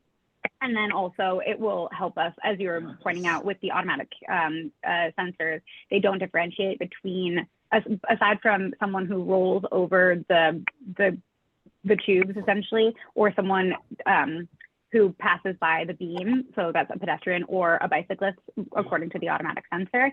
Our manual counters will be able to help us understand, what does that actually look like? How are they actually traveling? So yeah, that's why we went back to it, but I'm not entirely sure why they stopped. In my last statement, the last statement period, is a suggestion, and that is for developing the middleware. I mean, maybe consider crowdsourcing, because if you ask someone to maybe emulate the front end, because we don't want to give access to our front end, but we're going to provide them with the data. Then maybe crowdsource the middleware part, emulate the front end, and then see what you get, and maybe it'll expedite the process. And so we can follow up on that at a advisory council meeting. But thank you for the great work in the presentation. Thank you very much. Thank you. Chris DiOrio. Thank you. Thanks, Casey. That was great. I was just wondering, is there any way that we can request certain areas are studied for just for getting counts, or is there any programs available that we can do it on our own? So this is something we could look into. I think this is definitely something we talked about as we were growing our automatic sensor. Now we have 3. So if we don't have 2, maybe that's what we do. If we don't get a 4th to match up with that one, maybe that's what we'll do in the interim until we get a 4th to match up with our 3rd. Maybe we can deploy it at like requested locations. We also do have our community transportation technical assistance program. And through that, we often are able to provide some counts. So this is definitely something you should follow up with us on. Hopefully there will be a way that we can provide some information for you. And especially if I want more bicycle and pedestrian data to be out there. So happy to support that. Great, thank you. Jin Rowe. Thank you, Mr. Chair. And it's just truly amazing that this data goes back to 1974. That's the coolest thing, especially since basically the beginning of the MPO. And thank you, Casey, Ben, and others on staff who over the decades have stewarded all of this data so that I know historical data can be tough to work with, and trying to update it and adapt it to like new data visualization tools and new types of data collection all has challenges. And so I really appreciate all of your work to make this happen and to get it in the hands of planners who are going to be using it. So I know you've been in touch with some folks who run Boston's Count program. I really appreciate you reaching out to us. They are really interested in learning from you all, particularly the middleware piece. We've been doing automatic counts for several years now, and our data is becoming unwieldy to do just to kind of keep track of the spreadsheets. We'll definitely be paying attention. And we also appreciate the look at finding different ways of counting bike adjacent devices. It's something we've been seeing more and more of. And I had a similar inquiry around kind of the locations you're selecting, because I agree that we can help you find ones that are useful both for your purposes and also for perhaps helping us understand before and after for different projects would be fantastic. So thank you again. Thanks, Jen. Any other questions? Seeing none. Thanks, Casey. Excellent work. You and everyone else participated. Next item on the agenda is an update on MBTA sources of community value. Joe Delorto, whenever you're ready. Thank you very much, Mr. Chair, and good morning. My name is Joe Delorto. I'm a data analyst at the Central Transportation Planning staff. And today I'll be presenting you all an update on the MBTA Sources of Community Value study. Next slide, please. One more. So first, I'd just like to provide a little background on the study. So the purpose of this study is to assess various potential revenue strategies that are used by the MBTA's peer transit agencies for their potential to generate ongoing funds in Massachusetts to support the MBTA's operating budget. So the MBTA performed its own preliminary research on some of these funding strategies and they presented their findings to their board in September of 2022. And so in order to keep momentum on this discussion, they asked CTPS to perform a technical analysis of these revenue strategies, evaluating them for their revenue potential within Massachusetts. So the scope of work for this study was approved by this board back in early May of 2023, and the study was funded in full by the MassDOT-directed PL funds. The board also requested updates as the study progressed, which we're happy to provide at this time. The MBTA board presentation that they gave back in September 22 provided the universe of revenue strategies for us to evaluate, though the strategies shown here were selected by the MBTA in coordination with CTPS. And so the scope of work for the study was a purely technical analysis, and we generated these numbers and these estimates that we'll show here today based on assumptions that were generated in coordination with the MBTA. And finally, I believe it's important to mention that all of these strategies would require some act of the legislature, whether that's introducing a new funding source or altering some existing mechanism in the Commonwealth. This analysis is agnostic of the political considerations of actually implementing these strategies. Rather, we aim simply to estimate the potential available revenue if these strategies were to be implemented. Next slide, please. So the study itself is structured into 3 phases. The first was to review previous work, which was largely reviewing the MBTA's previous research that they had presented to their board. The second phase is to assess the Massachusetts context and the revenue potential for each of the strategies as requested and directed by the T. And the third and final phase is documentation, where we will document our findings for the MBTA, as well as produce this presentation. Next slide, please. So the MBTA selected 10 strategies for CTPS to evaluate for their potential to generate funding within Massachusetts. All 10 strategies received an initial revenue assessment, or a first pass, as it were. 6 of these strategies were found to have higher revenue potential than the others, so the MBTA asked us to perform a more detailed analysis, whether that was a sensitivity analysis or evaluating different economic or taxation scenarios to more fully understand the range of possible outcomes. Selecting these 6 strategies is not indicative of any sort of preference on the part of CTPS or the MBTA, and it's not meant to discount the other 4 strategies as potential future policies. And finally, the strategies we're examining fall into 3 categories: vehicle access, road usage, and value generated by transit. Next slide, please. So one more slide before we begin talking about before we get into the revenue estimates themselves. Where possible, we have limited the geographic extent of these strategies to the MBTA service district. So we use two different definitions of the service district in our analysis. The core service area, shown here in blue, which is where the MBTA operates rapid transit and fixed route bus service, as well as the extended service area, which is shown here in orange, and this is all of the municipalities that comprise the authority. Next slide, please.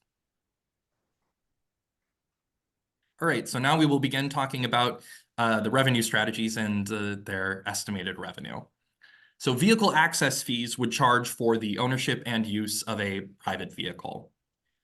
An MBTA motor vehicle excise would be similar to the existing motor vehicle excise in Massachusetts, where drivers would be charged according to the assessed value of their vehicle on an annual basis. We also examined a flat annual registration fee as an alternative mechanism. And for this analysis, we did limit the geographic extent of the excise or the fee to the MBTA service district. So the low end of $33 million represents a flat vehicle registration fee in the core service area only. And the high end of $570 million represents the highest excise rate that we evaluated across the entire service area. So that's why the range is so large. As far as the gas tax goes, the MBTA does currently receive money from the gas tax by way of the Commonwealth Transportation Fund. For this analysis, we estimated the impact of raising the current 24-cent per gallon Massachusetts gas tax to two different benchmarks. The first benchmark is the average of the other New England states, which is 30 cents per gallon. And the other benchmark is the other states in the Boston to Washington, D.C. corridor, which is 36 cents per gallon. And so if you hold the MBTA's current share of the Commonwealth Transportation Fund constant, which is approximately 12%, our findings suggest that this could raise between $22 and $42 million annually in additional revenue. Next slide, please. Under the category of road usage fees, we're estimating the value of two tolling-related strategies. The first is to increase tolls on existing tolled highways in Greater Boston. So this would be tolls on the Mass Pike east of Route 128, the Boston Harbor tunnels, and the Tobin Bridge. The idea would be to increase tolls on Boston's urban tolled highway network, including its water crossings, to be more similar to toll rates charged in other major East Coast cities. So depending on the amount of toll increase and the price elasticity of demand for the roadway, increased highway tolling could raise between $22 and $80 million annually. For this analysis, we assumed that the MBTA would receive 50% of the new additional toll revenue.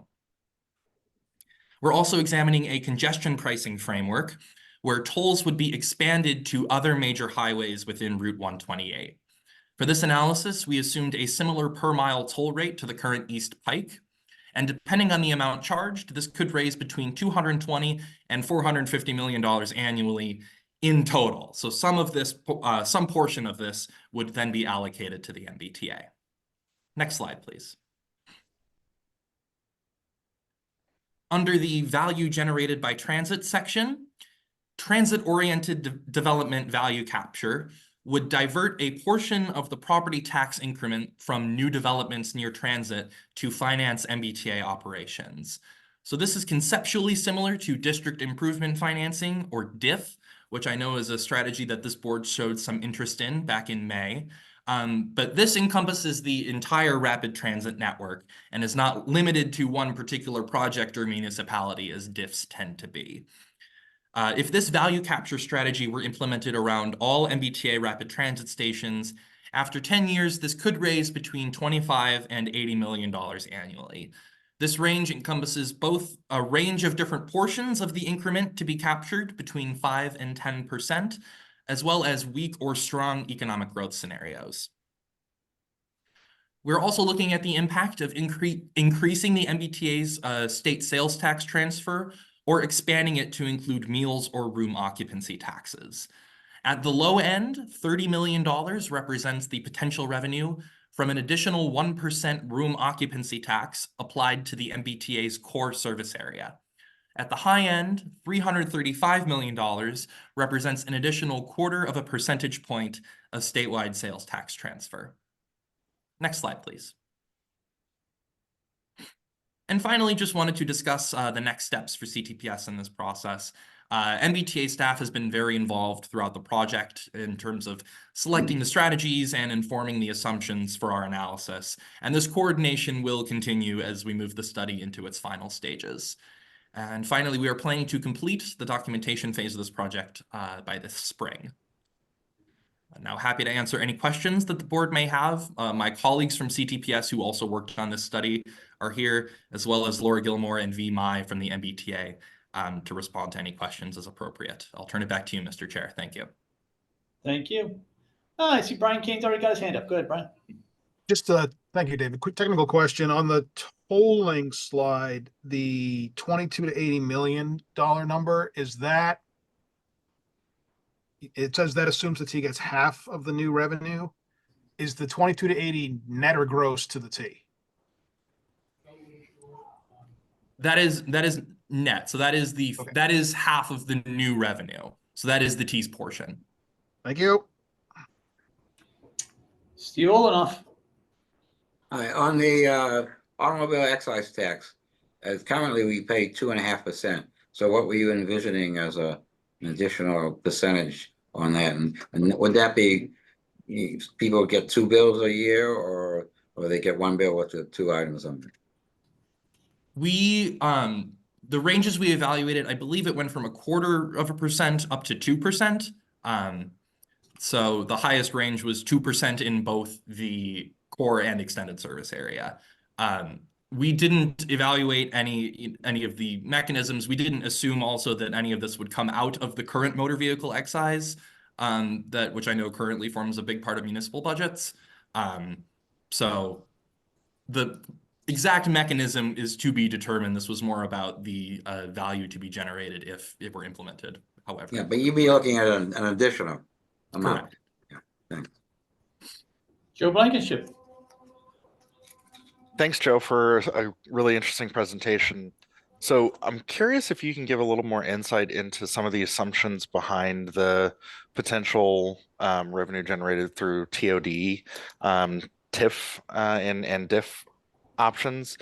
As a side note, I know we at the City of Boston, especially at the BPDA, would love to help sort of understand some of that more intricately. If you need to, have any, partners in developing recommendations or fleshing out anything, we'd love to participate with you in this study. So just wanted to offer that assistance. Yeah, my colleague Seth Stromwasser did the analysis for the TOD value capture. So Seth, do you want to talk about the assumptions for that? Yeah, absolutely. So like Joe mentioned, the analysis was looking at property values around rapid transit stations. And the calculation that we did was basically collecting all of the new development around rapid transit stations between 2012 and 2022. And we used the proportion of those developments that were within 1/2 mile of a rapid transit station and applied that proportion to new growth values for each municipality. And so it was sort of an estimate based on the square footage or housing units that fell within that radius.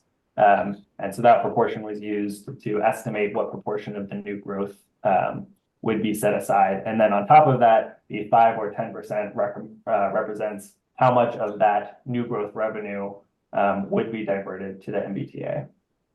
And then we had a weak economy and a strong economy scenario, which were either 75% of those values from 2012 to 2022 or 125%. Thanks, Seth. And this might be a dense question, but what did you classify as rapid transit in that analysis? So all of the subway lines, orange, red, blue, and green. Okay, thank you.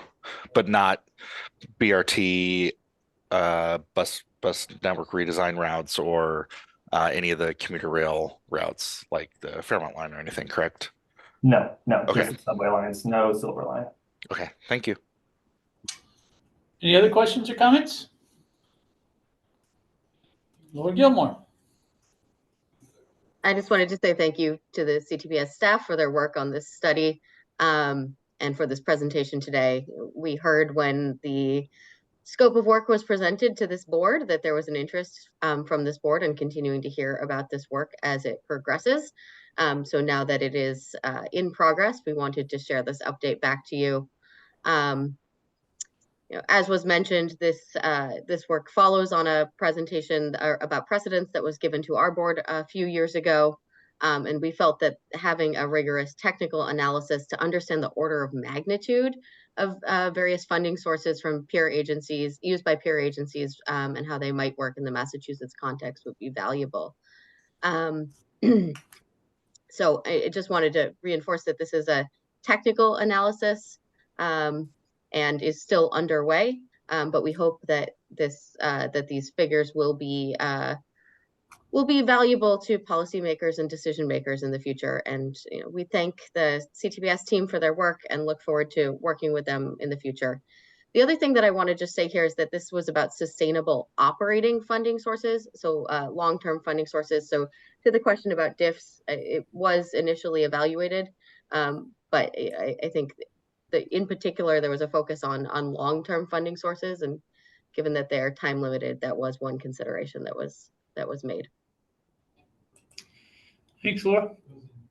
Lynn Diggins. Thank you, Mr. Chair.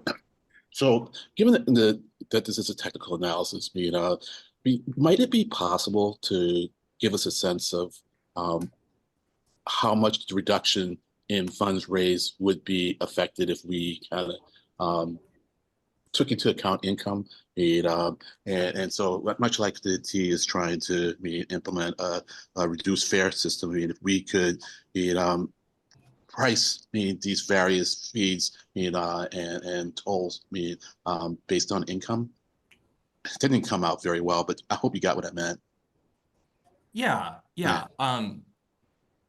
That certainly would be possible. We sort of evaluated, like, for example, for the tolling related work, we sort of did an average toll increase or an average toll for congestion pricing for things like that, just for the sake of being able to do as many analyses as rigorously as possible. Right. But that would be certainly an interesting extension of this work. And I know there's a lot of conversations going on around the reduced fare policy, the low income fare policy. Because the goal would be to make these fees and tolls less regressive. Okay, thank you. Appreciate it. Steve Olenoff. And so when will this report be available for us to read? There was not a memo work product to be delivered to the MPO as part of the scope of this. So we're documenting our findings for the MBTA. I don't know if the MBTA wants to speak. Well, when to the public, when it will be released to the public? At what point do you think it will be released to the public? Laura? Sure. So I think at this point I'm not project managing this work scope, but I think at this point the intention is for the CTPS team to continue to work with the T to refine this work product and to make some adjustments and documentation this spring. So I think beyond that, I think we can. When you say like reporting to the public, like, do you want to report back to this board? Do you want what specifically would you like to see? Yeah, well, there'll obviously be some recommendations here for different amounts, and obviously you want it eventually to go to the legislature for various. I mean, I think at this point, we are not anticipating that this analysis would have recommendations. I mean, this is a technical documentation of the range of values that might be provided, but not a set of recommendations. So I'm just looking at what follow through would be anticipated and when that would happen. So let me try to help. So the governor has just announced the appointment of a revenue task force, or maybe not the appointment, the formation. I don't know if they've appointed members yet.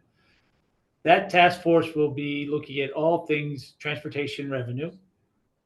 Theoretically, if this work product gets done in time, it will be an input into that task force work, and it will be managed through that process. So it's not like there's going to be some separate process where things are released in dribs and drabs. The revenue task force will be shepherding this issue and this debate and this discussion.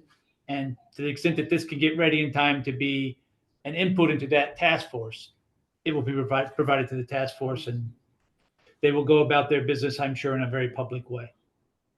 Thank you. You're welcome, Steve. I think that's right, isn't it, Laura? That's good. Good answer. Yes, I think so. Thank you for clarifying that. No worries. I think that's an answer. Brian? Good answer. Good answer. So just sort of following up here, and in light of the fact that this came out of a T board presentation, I'm cognizant of the fact that at the last board meeting in January, some other revenue options were discussed and put on the proverbial table. And I guess the question is for you, David, and the team, like, is there a process where we could go through to do a follow-up or a similar or amend this study to kind of focus on some areas of funding that are more feasible, likely doable than others, or are we kind of locked into this trajectory until it's completed?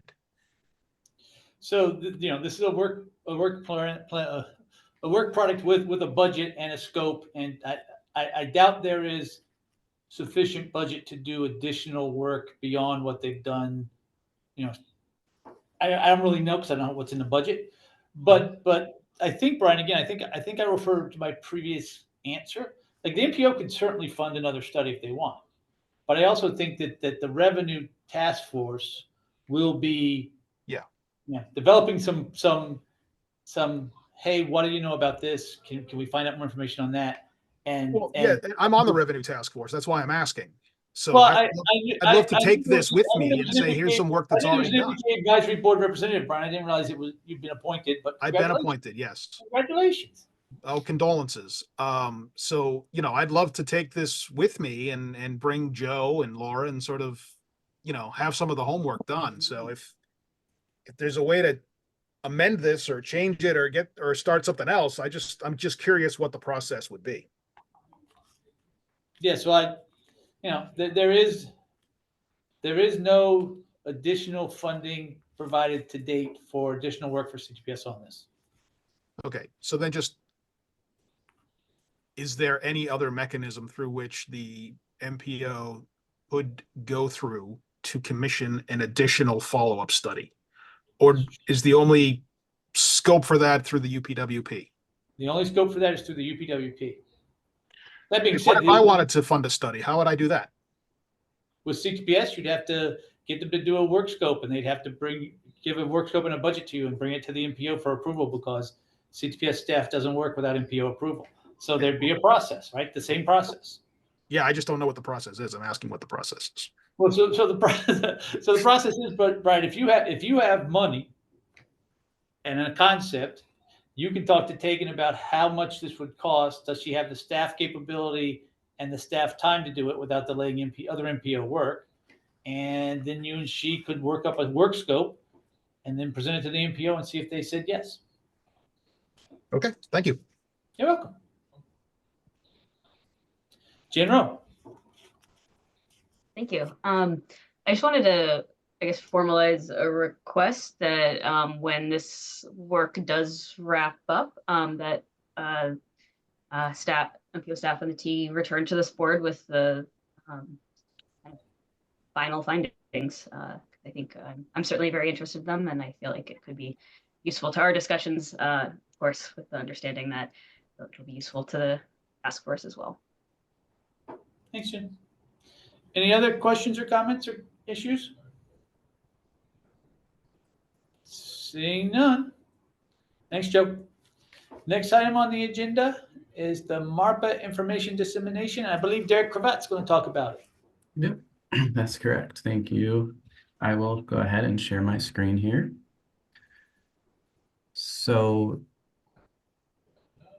yesterday, we held our annual Massachusetts Association of Regional Planning Agencies meeting with MassDOT present to describe the financial planning documents on the State Transportation Improvement Program, as well as the Unified Planning Work Program for the coming fiscal years. So we understand there's been interest in seeing how the funding flows kind of from the federal level down to the regional level and state level. So this presentation is just in response to that, to walk folks through how the process works and how we go about our process for allocating and distributing those funding sources. So these tables here are the 2025 to 2029 State Transportation Improvement Program financial tables that we presented yesterday at the MassDOT MARPA meeting. And they just describe the program targets, dollar amounts that are allocated across various programs for different MPOs and for MassDOT. So I know it's a lot of numbers here, but there's a lot of numbers involved in the process. So that would be helpful to give folks a thorough walkthrough, and we're happy to make these tables available as well afterwards for posting for further review.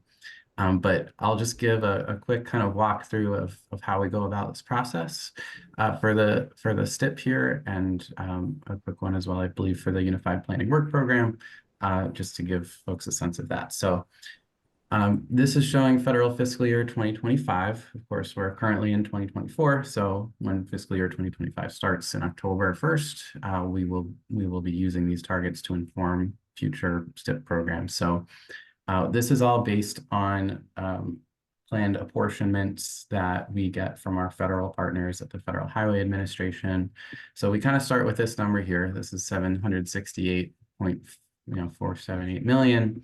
This is informed by all of the core formula federal sources that you've probably heard about as part of TIP amendments. So things like the Highway Safety Improvement Program, or HSIP, Congestion Mitigation and Air Quality Improvements Program, or CMAQ, and then there's 9 core formula sources, and the sum of all of those get distributed to Massachusetts comprise this amount here, and we account for what's called an obligation limitation, which is 90%. That a portion of that gets taken off for federal administrative expenses for all federal funding. So, but this is the number we get based on some of those apportionments and accounting for that.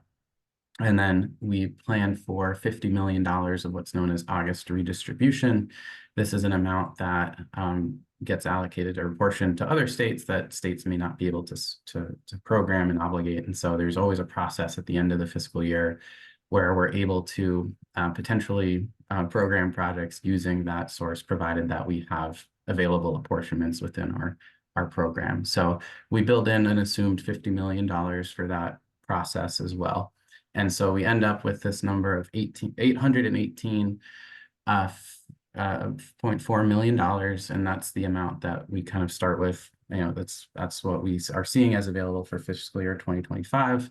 And then that gets broken down across a variety of different programs for MPOs and for MassDOT programs as well. So there's all these programs here in the top section, which we call planning adjustments and pass-throughs. You'll see the amounts listed here. GAN's repayment refers to grant anticipation notes that goes toward paying back debt on grants, debt reservicing payments for the Next Generation Bridge program, which is initially state funded, but we use federal aid to pay back the amounts. Awards, adjustments, and change orders represent unanticipated changes to project costs or change orders when projects have experienced changes when they're under construction. Metropolitan planning, that's the funding source we use to pay for all the unified planning work programs for all the MPOs. State planning and research is the amount that we assume each year for MassDOT's planning work program, which is essentially our state counterpart to the UPWPs. Recreational Trails is a program managed by Department of Conservation and Recreation that we use as a portion of our funding on. Safe Routes to School program, which we have a consultant team and work with them to implement Safe Routes to School. So that funding goes toward that. The next two are zeroed out because we capture these elsewhere. These are kind of vestiges of prior tables.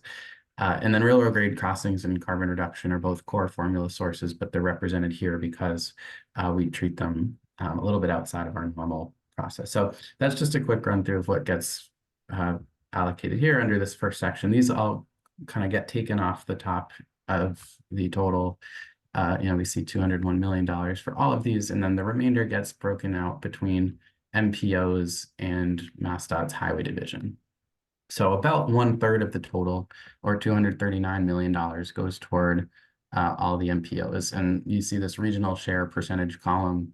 That's the formula that determines sort of what allocation each MPO receives. So this was a formula that was set a long time ago. It's been in use. It's based partly on population and other inputs that were kind of determined at the time it was developed. But you'll see, the Boston region gets about 43% of the total, 239.1 million in 2025.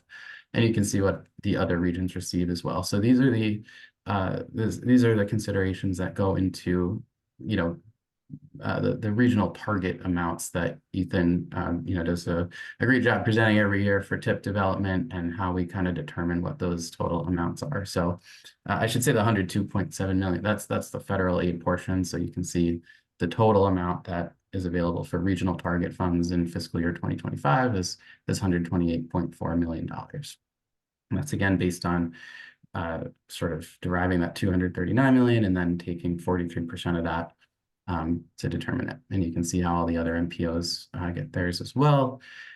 And then we take the remainder to distribute among our various highway division programs. So that they're, among the total obligation authority we have, after accounting for all the MPO costs, we have this amount here of 384 million, and that gets distributed to all of our highway programs: interstate pavement, non-interstate pavement, safety improvements, bridge program, et cetera. And you can see here categorized by our capital investment plan priorities currently of reliability, modernization, and expansion. And these are based on highway division needs and past program amounts and estimates of what's needed for all the program projects, partly based on project readiness and other considerations that they use, like asset management, other program needs. And so they determine that these are the amounts needed for each program, dividing up that total $384 million. And this again, we have a Safe Routes to School program, we have a bicycle and pedestrian program that these amounts are going toward funding. And then we have this kind of small section at the end just describing non-core formula programs. These are less, I think, relevant for purposes of what the MPO has discretion over, or even using obligation authority for MassDOT. But these get programmed, for a bridge program. There were a variety of new sources in the bipartisan infrastructure law for bridge formula programs and new programs to fund bridges, as well as electric vehicle infrastructure and the ferry boat program, which we don't have identified projects for at this time, but may in the future. So that's the sum of 2025. Again, this is year 3 of the bipartisan infrastructure law, which runs from 2022 to 2026. And all these amounts kind of stem from that larger apportionment that we get. And so that's 2025. The rest is largely the same here in this document. This is showing 2026 now. The base obligation authority for that year is, again, the amount we always start from is about a 2% increase from 2025, consistent with a lot of other bipartisan infrastructure law sources. The bill seems to increase by about 2% each year. So we do the same process. Essentially, we start with that amount, we break it down. We're just seeing those increases. So, I won't spend more time going over line by line here because it's largely the same. One kind of small thing to note here, or I guess big implications, but small change, is that in 2027, we see the GANS repayment schedule. This is all based on guidance we get from the Executive Office of Administration and Finance in coordination with MassDOT and Fiscal and others, that you know, the balance becomes zero in 2027. And so the payments continue, I believe, in 2032, but for 27 and 28 and 29 of our planned STIP financials, the amount becomes zero, which means that's like, you know, about $122 million that is no longer getting taken off. And so you'll see increases in regional target starting in fiscal year 2027 for the Boston region, and then other programs as well, and for other MPO regions. So I just wanted to highlight that as well as a change that's, you know, you can see it here as well in fiscal year 2028. So that's a notable change in our kind of outer years. I guess because the bipartisan infrastructure law ends in fiscal year 2026 for some of the non-core programs like the bridge program and electric vehicle infrastructure program, you'll see in 2027 we aren't accounting for that, just, you know, in the interest of you know, making sure we're only planning for what we know is going to be available post the bipartisan infrastructure law. So, you know, that may have implications for the program as well. And so, you know, we zeroed those out to sort of plan accordingly. So those are the two major changes, I'd say, you know, on GANS repayments and non-core programs in the outer years of our STIP development. But that's the kind of overview of how we do the STIP financials. David, I don't know if it makes sense to pause here and just, you know, take any questions, or if folks are interested in the UPWP financials as well, but I'll turn it back to you and see what folks want to do. Yeah, Derek, I think it does make sense to pause here. Are there questions on STIP financials and how STIP funding flows from the federal government down through this process to the MPOs? Brian Kane. Well, thank you very much for doing this. I know I've been asking for it for a while, and I'm very appreciative. It is very helpful to have it laid out, and Derek, you did a great job. I guess one question maybe for you, David or Derek, is there any thinking about redoing the population bases of the MPO allocations, given recent population trends towards the eastern part of the Commonwealth? Let me start there. All right, so Derek, I will take this one. Right. Yep. So this what is colloquially referred to as the MARPA target was established in, I think, 1996, but it could be 94, somewhere in the 1990s. And it has not been changed since then. To the best of my ability, Brian, to call it a formula is probably correct, except that nobody can find the formula anymore. So we don't even actually know what the inputs were, right? We have I love it. We have hearsay that it included population and urbanized population and some other factors, but we can't actually find any documentation. So from the state perspective, it is a MARPA issue of, if MARPA wants to address the formula and make changes, they should begin that discussion amongst themselves. And then, of course, the state would need to be involved to make sure that no one is being treated unfairly. But we're not taking the lead in trying to reform the MARPA formula. Maybe the original MARPA formulas with the original MOU from 1972. They're hanging up together, just kind of could be out there somewhere in the state archives. I guess, and the other question would be, well, not a question, David. Let me make this as a comment to my fellow board members. I suggest that we all, and I'm happy to draft this and share it, consider talking to the state, the Legislative Committee on Bonding and the Secretary of A&F, and implore them to never use GANs again, as was done disastrously, in my humble opinion, in the aughts by several previous administrations ago, because it just takes away money from municipalities that I would argue need it. And so I will be following up with each of you on this topic to see if we can put some lean a little bit on our elected officials to help us do the right thing. Thank you, David. You're welcome, Brian. Other questions or comments before Derek gives a brief presentation on UPWP funding? Yes, Jen. Thank you, Mr. Chair. And thank you, Derek, for this thorough overview. Very, very helpful. Yeah, a lot of questions that I've had for a while, like, oh, here it is. I guess my question has to do with these other items that are taken off the top. I understand the GANs, stuff like that, and the award adjustments. For those other items, are those adjusted yearly based on a percentage, or like how does it get determined what how much falls in those different buckets?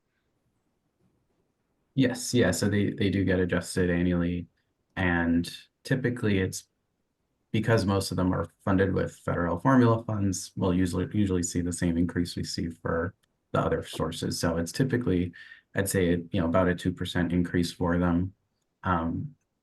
It may vary year to year depending on certain program sizes that we may get a request, say for if there's an amendment to our Safe Routes to School education contract, for example, that we need to, maybe budget for a few $1,000s more, or, as a portion more, then we would change that and look for, changes to highway division programs to account for that. But typically it follows the same, about a 2% increase year to year. And we sort of back into these amounts with our programming of these various lines. Ken Miller.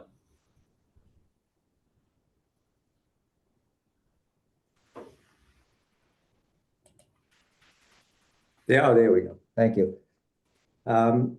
Just a couple of clarification. I think it will be helpful, Derek, if you, when this has been useful. I know the MPO has been asking for this, but I think it would also be helpful if you would show the actual apportionments, because if you look at that top, everything except the GANs repayment and award adjustments is based on the actual apportionment. So metropolitan planning, state SPR, rec trails, etc. Grade crossings, those are based on the actual apportionments of the funding categories that they get. So that's not, and that's typically what's minus a certain amount for obligational, etc. But those, so I think it would be helpful to also show what the apportionments are, because those things taken off the top are the apportionments. It's not something that the state necessarily makes up and chooses every year. It's PL funds cannot be used for anything else other than metropolitan planning. SPR funds can only be used for statewide planning, rec trails, etc. So that's where those numbers come from. The other funding categories, NHP, CMAQ, etc. Those you don't see those on here because the MPO targets are funding category neutral, because the state sort of lumps those all together, and depending upon the projects, and will use the appropriate funding category for any project that the MPO chooses to use for its target funds. That's why you don't see those. So I think it would also be helpful as an adjunct to this to show what how the money comes in. This is how the money goes out. But it will also be helpful to show how the money goes in, which is the apportionments. And I'd also like to make some, if you could scroll down to the bridge formula funding. That bridge fund, that's not really necessarily bill related. It is in a sense that this funding is extra funding that the state got, is one of only 6 states to get additional funding, and it's based on the condition measure of the deck area that we ask for information every year, and it's based on bridge condition in a sense. So MassDOT got this extra money. It's about $1.25 billion over 5 years because of to address bridge condition in Massachusetts. But that is not something that's not formula. That's just something extra that MassDOT got. And finally, I just want to say something about the MARPA formula. We would support updating at least the inputs to the MARPA formula, and then also some other things, because as we know, some communities have shifted among MPOs but the funding has not gone with them. We would encourage MARPA to revisit. Then David, there may be some documentation that I might be able to show you from a while ago. That might be helpful. I don't know. But we encourage MARPA to update it. But this is not a formula that we approve, so we obviously can't require it. We do approve the PL allocation formula, which has been updated with new inputs based on the 2020 census. But we do not approve the TIP allocation. So, but we would encourage MARPA to take a look at it. Thank you. Thank you, Ken. Brian Kane. Just another quick process question. How would MARPA go about taking up changing the formula, and to what extent can the MPO boards influence such a decision? So MAPC is a member of MARPA. CTPS is invited to MARPA meetings, but is, I guess, not technically a member. But MAPC is a MARPA member. And MAPC, if it so chose, could raise this issue with their sister agencies. It's been really difficult. The MARPA has taken on trying to redo the PL allocation formula, which Derek's about to show you. It's been over a year-long effort, and they still don't have any conclusion. So it's not something that's easily done, and there's always winners and losers, and so that makes it harder. But the MPO's entree into MARPA would be through MAPC. Other questions? You're welcome. Other questions or comments? Joe Blankenship. I appreciate this is a lot of good information. One of the things that I perpetually, wonder, and it's the same question we get at the BPDA is, how does, in terms of the planning activity that line item for planning services, conducts, the projects that are selected each year, what's the sort of methodology behind that? Any insight into that? Yeah, so there's two different ones. There's metropolitan planning, which is distributed to the 10 MPOs in Massachusetts, and they all have MPO boards like this one, and they develop UPWPs every year, and that is what funds the UPWP, and it's what funds that portion of Eric's staff who does work for the MPO, and that portion, all of CTPS staff. That's that line item. The statewide planning and research is the state's planning funds.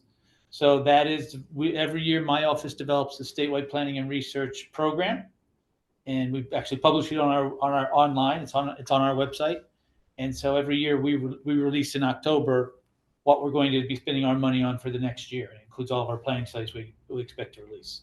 There's some little portion of that money that also goes to fund the planning work of the 3 TPOs, the rural areas, Martha's Vineyard, Nantucket, and Franklin County, who don't technically have MPOs and therefore don't get a share of metropolitan planning. They nonetheless do MPO. They do regional planning like MPOs, and so we fund them with our planning money to do that work. Any other questions? I appreciate it, David. Thank you. Yeah, anytime. Any other questions on this one?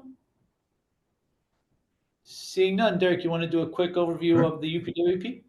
Yes. Yeah, let's switch over to Microsoft Excel here. So here's the spreadsheet. It's loading. Okay, here we go. So try to zoom in. Okay. So I'll just give a quick walkthrough here. I'll start with this top left box of the spreadsheet. So this is a similar process where we get for one particular funding source that we allocate among all 13 planning regions, the 10 MPOs and 3 rural transportation planning organizations that David just mentioned. We use this spreadsheet to divide up all of the metropolitan planning funding apportionment that we get. And that's shown here in this cell. This is the $12.3 million amount. This is pulled directly from the federal highway apportionment tables that we receive and that are posted publicly online. This is the apportionment for the fiscal year 2024. We use it to fund federal fiscal year 2025 UPWPs in a process known as forward funding, so we can obligate the funds, make them available this fiscal year, and then have them ready to go starting October 1st of the next fiscal year. So we program them that way and request the obligation that way in advance. And then again, like I mentioned, there's 90% obligation authority that we assume based on prior years and other kinds of considerations. And then we land on this $11.1 million. We add in matching funds, which we at the state level match all of the metropolitan planning funds for the regions. And then we kind of use this number to allocate among the regions. And then we added this line last year. This adds in as well. There's in addition to this planning funding source from federal highway known as metropolitan planning, there's also a planning source from Federal Transit Administration known as 5303 funding, and that gets transferred now to federal highway to be distributed as one, call it a consolidated planning grant. So we get a separate source, and we used to have separate contracts with all the MPOs for, one for transit planning and one for metropolitan planning through the work programs, but we've consolidated that now. So we're distributing all of it, through the same authorization and grants and contracts. So we've added that line to show this is the total amount. So you can see, again, it's a 2% increase for metropolitan planning funds, 1.5% increase when we account for 5303. That's just because we're assuming it's level funded. We will change this, and it will probably likely be a 2% increase when we get that information too. So happy to answer any questions on that. But the amount that gets distributed is largely from this metropolitan planning funding plus matching funds line, and 40% of it is equal across all 10 MPOs. So we just divide an even amount across all 10, and you can see the formula here, 555,187 for each region. Last year, we updated the census population numbers based on the 2020 census, and then we got a percentage of which region had what percentage of population, and allocated 30% of overall funding based on that. This year, a new input into the formula that's been alluded to has been the change in the 2020 urban area population. So last year, due to some, just delays, outside of our process, there were, we did not yet have the 2020 numbers, but we do have them this year. So this year, we made a new update to include 2020 urbanized area population percentages as a factor in this formula, since the overall amount accounts for 30% of the overall amount is allocated based on urbanized area population. So we do have those numbers this year, so we can see, what they would be. Even, all of the regions experienced an increase in urbanized area population, but of course, that the percentages change based on the total. So some percentages went up, some went down, and you can actually see the share of Boston region's overall urbanized area population just went down slightly, actually, and you'll see where there were increases for some other regions, like central Massachusetts.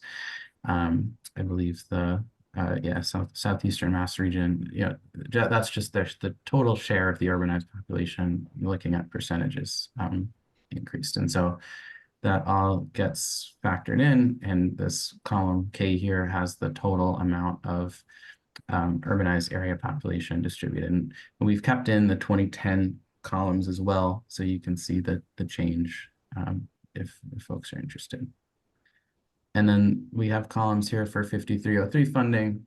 That's, like I mentioned earlier, FTA source. We assume it's level funded because we do not yet have the official apportionment from FTA, although we expect to get that soon, at which time we'll revise these and make sure we're using up-to-date amounts for all of the regions before we actually execute any contracts that use these funds. But this is just our best estimate right now. And then we get to this total. So you can see, again, it's a little tough to see on the spreadsheet, but these are the amounts by each region. So, and then we show the change since last year in this far right column. So every region is seeing an increase in planning funding between 2024 and 2025. And then we do a similar process for the rural transportation and planning organizations, where we just take 2% increase, which is the total metropolitan planning funding change, and just apply it to their totals as well. So it's a different funding source. They're SPR funded instead of PL funded, but we generally use the same percent change. The only other new thing that, as of last year, we were starting to account for this new requirement that 2.5% of all metropolitan planning funds and SPR funds, any planning funds, as a result of bipartisan infrastructure law, have to be spent on complete streets planning activities. So we've just broken down the percentages for each region based on that. And then when we get, invoices from all the regions that, charge for various planning work, we just, bill the relevant amounts to that source. And that's 100% federally reimbursable. So, we account for that as part of our process too. So that's the quick walkthrough. Happy to turn it back to you, Mr. Chair, and happy to take any questions. Thank you, Derek. Any questions on how we divide planning funds into UPW allocations for MPOs? Seeing none. Thank you, Derek. That's a very good job. Okay. Thank you. No problem. Now, if you stop sharing your screen, we can go back to the MPO. There you go.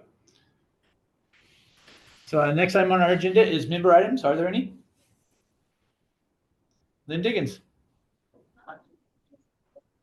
Mr. Chair, it wasn't on the agenda, and at the risk of open meeting law issue, I just want to say that I applaud what the staff does with respect to the beginning of meetings. We may be the only one, but I think what we do with accessibility and making it clear to folks, that we try to be as accessible is a good thing. I'd rather see, I'm fine with us being the only one. I'd rather see others be like us than us be like them. Thank you. Thank you, Lynn. Any other member items at this time? Yeah. Seeing and hearing none. Can I get a motion and a second to adjourn? And please state your name for the record. Eric Barassa. Eric Barassa, I'll make a motion to adjourn. Great meeting today. Thanks all. Jen Rowe. I will second that motion. Thank you. Without objection, we are adjourned. Thank you all very much. Bye, everybody. And so we were always all of them.